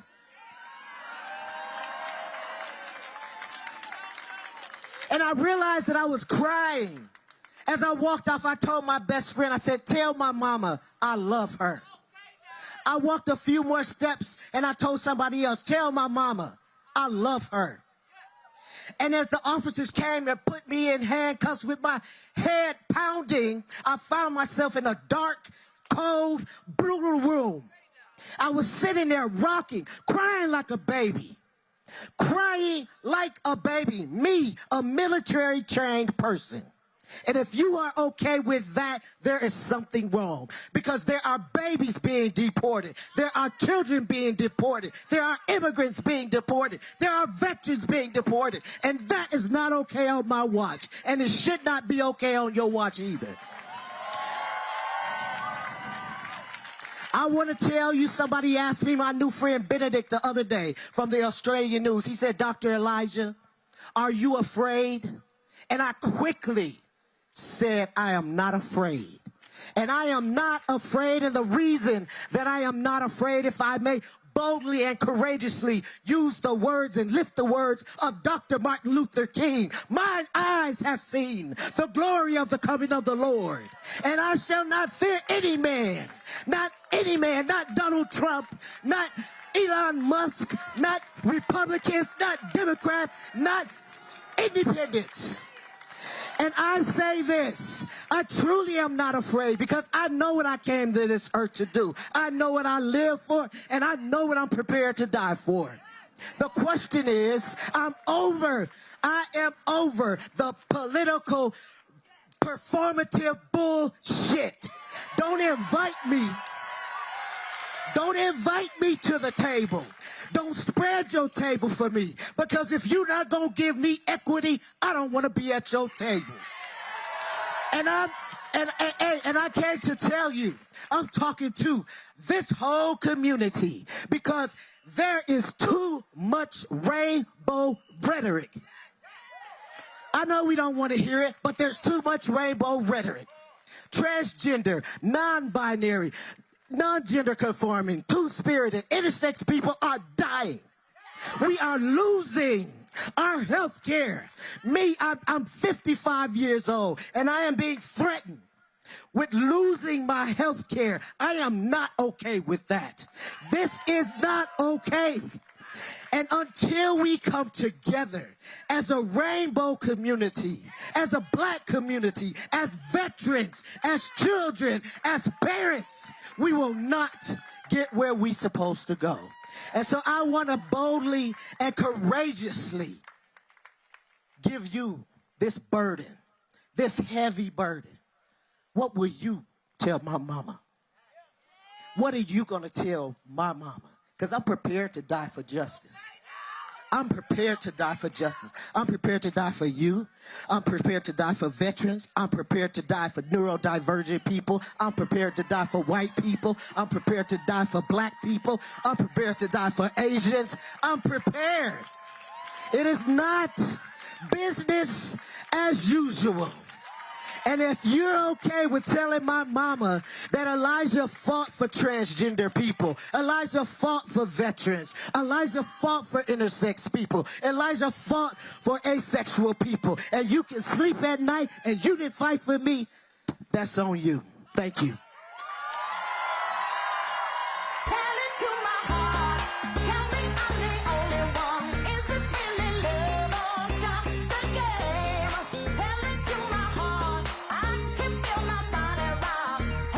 Everybody, how's everybody doing?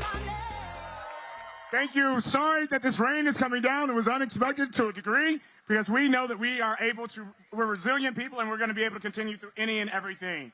I am going to ask you to have your patience as we're going to really try to make sure that we include all of the speakers that we do have left. They're all coming out with me now, and we're going to ask them to quickly come up and give a few sentences and words to you of encouragement as we go through. We will still begin our march over to the national grounds from here. It'll be beginning over there at you'll see the flags that are back there, and we'll continue to do our march because we do have to make sure that people understand what we're here to do, and we are going to be safe about it. So right now the weather is a little bad, but we're still going to overcome anything because no one will keep us down.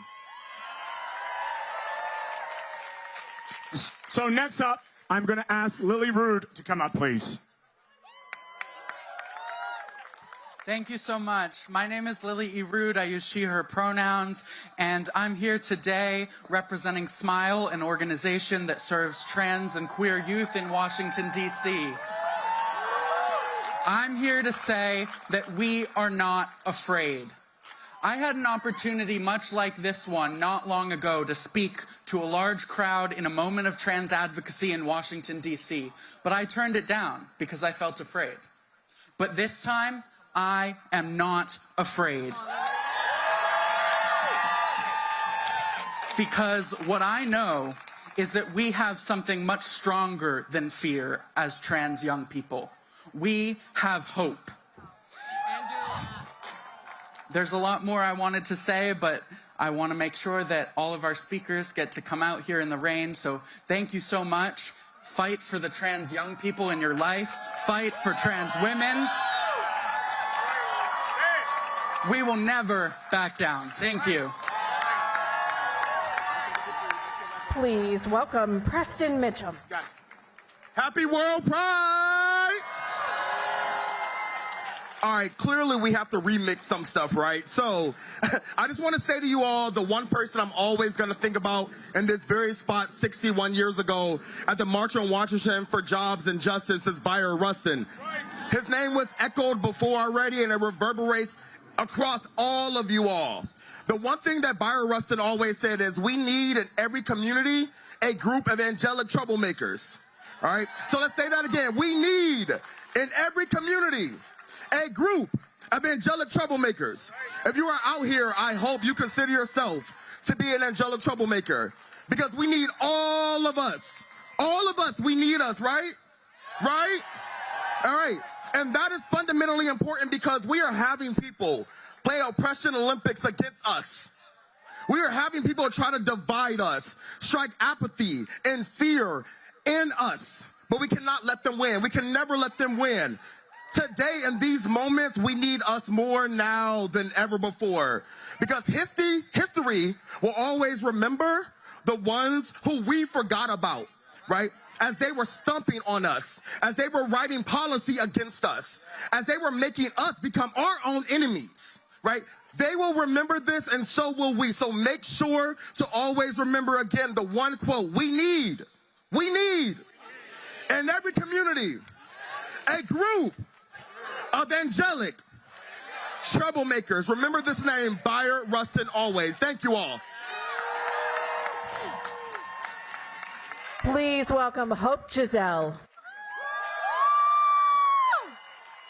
All right, y'all know I don't mince words, so we're going to do this really quickly, but we're going to do it authentically. I want y'all to say, protect the dolls. Protect the dolls. Protect trans men. Protect trans men. Protect non-binary siblings. We cannot forget that any of those people exist, because without the T, this community does not work. We do not get to forget that there are groups of people within our minorities that are being unwritten from history. But are we going to let that happen?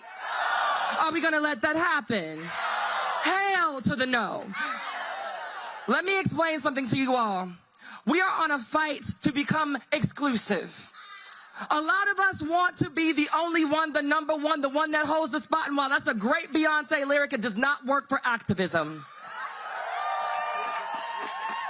Trying to be the only one, the number one, and trying to be exclusive is just like clothes, because everything that is exclusive goes on sale. I'm going to say that until the day that I die. As black, as brown, as white, as all of the rainbow colors, we've got to stand up for one another. So if you look to your left and you look to your right and you think that anybody is indisposable, you are a part of the problem. We don't get to show up and be fabulous and pretty while looking down our noses at other people in the community because they are more accepted. You don't get to decide who gets liberation at the expense of your comfort. We got to do this together. So as we march, as we walk, as we galvanize, as we move, we will do so together. We will fight together. We will own this shit together. Because when they come for us, and they will come for us, they will come for us together. And so when we swing, when we stand, when we cry, when we activate, I do it in the name of my sisters, my brothers, my siblings, and those who I will never get an opportunity to meet that are doing the work both here and globally. So I ask you all, how are we going to do this work? How are we going to do this work? How are we going to do this work? All right now. Please welcome Zachary Parker. Good afternoon, family. Good afternoon, family. We are not going to let the rain hold us down. Just to make sure you heard it, how are we going to do this? How are we going to fight? How are we going to continue the movement? I am Zachary Parker. I have the privilege of representing our community on the DC Council, and I want to welcome you here to DC, but also to WorldPride. We know that the rain is disrupting things, so I'm going to keep it brief. I want us to recommit to this challenge so that we fight for our trans siblings like we've already talked about, but so we can also ensure that no young person has to sleep on the streets because of how they identify or who they love. That we continue to shake the table and push back on dangerous policy, that we love brilliantly and boldly, and then take up space. Repeat after me, none of us are free until we're all free. One more time, none of us are free until we're all free. Happy Pride and welcome to DC. Please welcome Michael Ikudoro. Hello! Hello, everyone! Hello, everyone! I want you to be angry because I am angry. I want to see the anger in you. Right now, this administration are cutting funding for HIV around the world. They are taking treatment away from us. They are killing us, and I want you to be angry. Are you angry? Are you angry? Now what are you going to do about it? Fight back. Act up. Act up. Now listen, I want you to do more than just fight back. I want you to speak out. I want you to be critical of what's going on. I want you to call your congressman, congresswoman. I want you to show up for those that cannot show up for themselves. People in Uganda, people in Alabama, gay men, trans women, lesbians who are dying because of HIV prevention are being taken away. You are going to speak out. You are going to speak out. You are going to speak out because people cannot speak out for themselves. Gay men, black women, trans women who depend on HIV treatment. Those things are critical. HIV access is human rights. Research, science is human rights. Trans kids deserve the rights that we all also enjoy, and we have to speak out for our trans siblings. Gay men in Uganda, gay men in Nigeria, gay men in Haiti, gay men in Brazil, we have to speak out for them as well. We cannot stay silent. Now do this with me. When I say when we fight, you say we win. When we fight, when we fight, when we fight, when we fight, keep fighting back. Please welcome Victoria Kirby York. Happy World Pride! One second.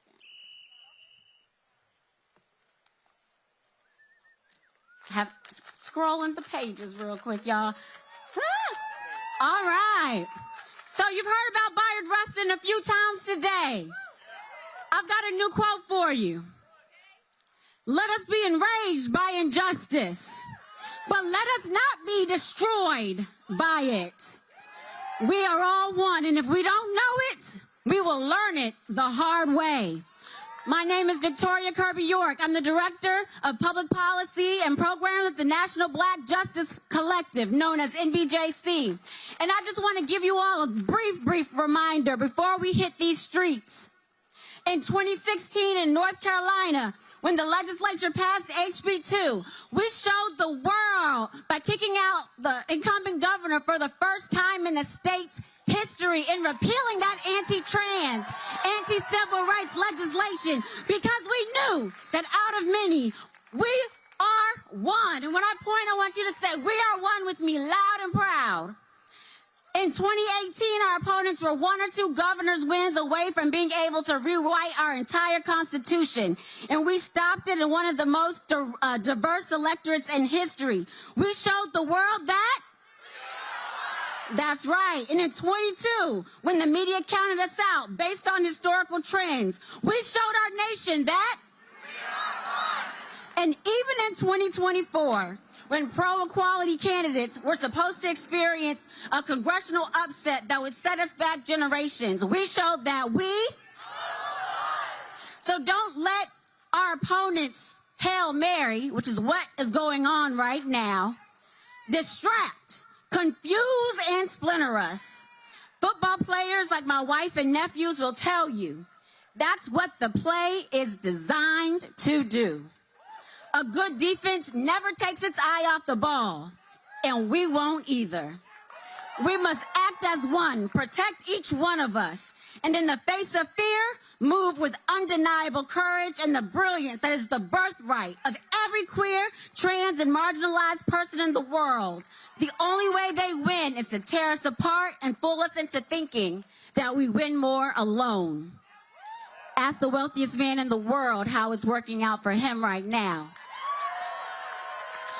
Our opponents will not divide us. They will not conquer us, because just like the beginning of that famous Bayard Rustin quote goes, we will not be destroyed by it. Fill your cup up with joy. Dance in this rain. I want to see those moves. Yes, we've got us. As long as we remember, we are one. Victory is ours, as long as we do the work to make sure it's won. Thank you. Please welcome Chris Mosier.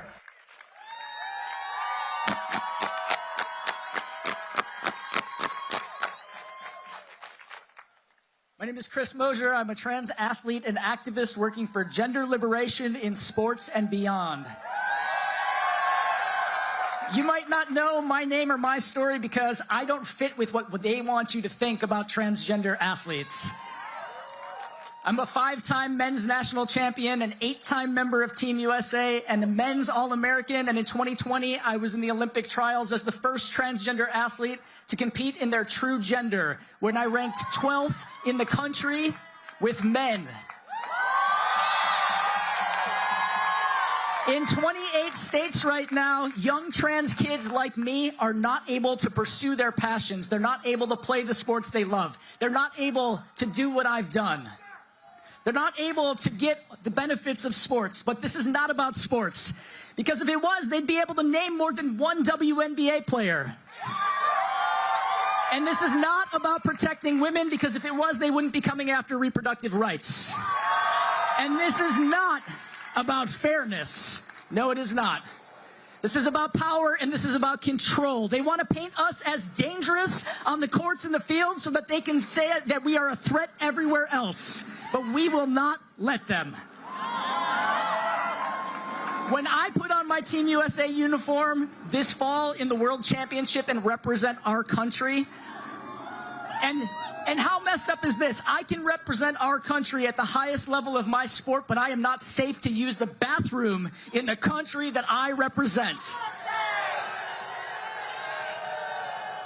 When I pull on that Team USA uniform, I will be proud, because I'll be representing the very best of our country, and that is the queer and trans people who refuse to back down. Trans rights are human rights. We are a part of the fabric of this country, and we are going nowhere. So take all of this energy that you got from WorldPride, all of this energy from all of us being here together, and take it with you when you leave. But today, we march in the rain, because we will not be stopped. Let me hear you. Who takes care of us? Who takes care of us? Who takes care of us? Happy WorldPride, everybody.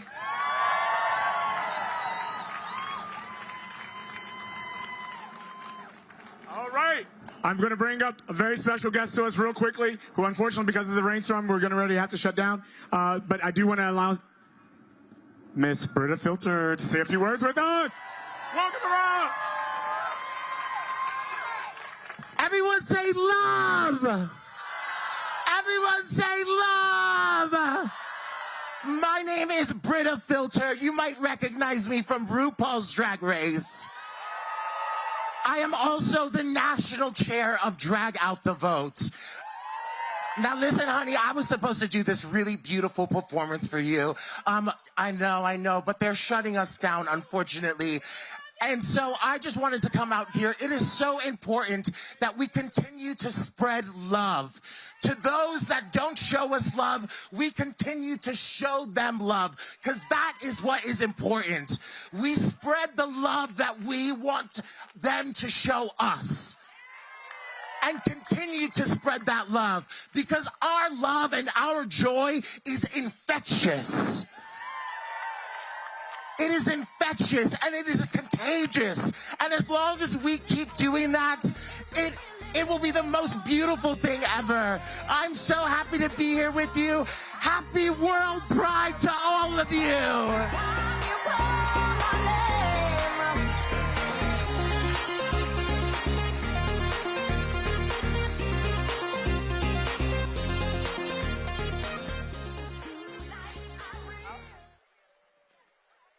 All right. Thank you. We're getting ready to wrap up. We're getting ready to start the march. As I mentioned to you before, the flags are going to be over there. That's where everybody needs to go and start to get into the march procession. That is going to go over to 4th Street, to the area that we're going to be over at the National Mall area. I wanted to bring up all of our team members who helped put this together. We have a great team here that are doing a lot of things that have been here. Let's give them a round of applause. Thank you, everybody. Let's be safe, and we'll see you at the festival grounds that will get started here shortly. Don't forget, Dochi is later on tonight.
Stand up, fight back! Stand up, fight back! Stand up, fight back! Stand up, fight back! Stand up, fight back!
Now reporting live.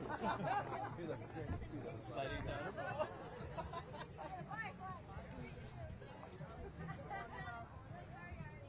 It's Victoria long weekend. It's my long weekend. January 24th is the weekend before your memorial. Okay. It's your birthday. Really? Oh yeah?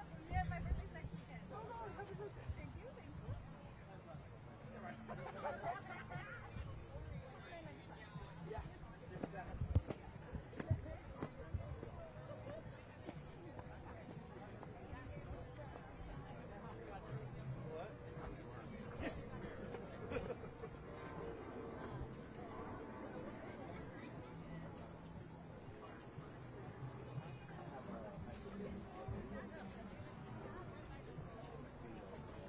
Okay, great. So the parents come over and it's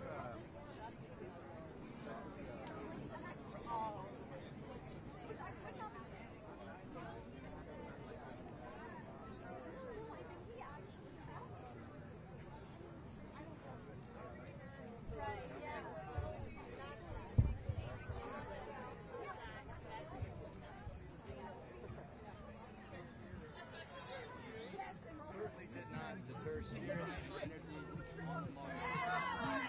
When queer people are under attack, what do we do? When trans youth are under attack, what do we do?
Did it just fall? What are you looking for? My ring.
People, they wanna be no idol. They want to see we're equal, we are one. Are you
Natalie Rice. Look her up. Look up her music.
Yeah, I can imagine what it looks like.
Show me what democracy looks like.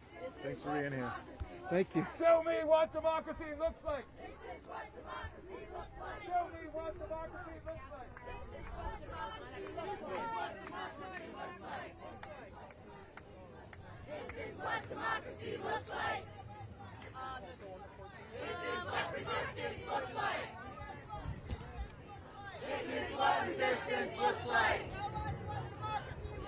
This is what democracy looks like.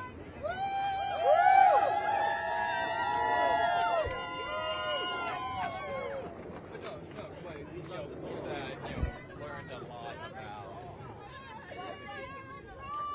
Fuck you, Donald Trump! Fuck you, Donald Trump! Fuck you, Donald Trump! Fuck you, Donald Trump! Fuck you, Donald Trump! Fuck you,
umbrellas, ponchos.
constantly. I still feel your touch in my dream. Forgive me my weakness, but I don't know why. Without you, it's hard to survive. 'Cause every time we touch, I get free.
Or forgotten.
D.C. to the Middle East. Stop the killing war machine.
Please welcome the cast of Shaw's Tavern, Shirley Nate and Kula.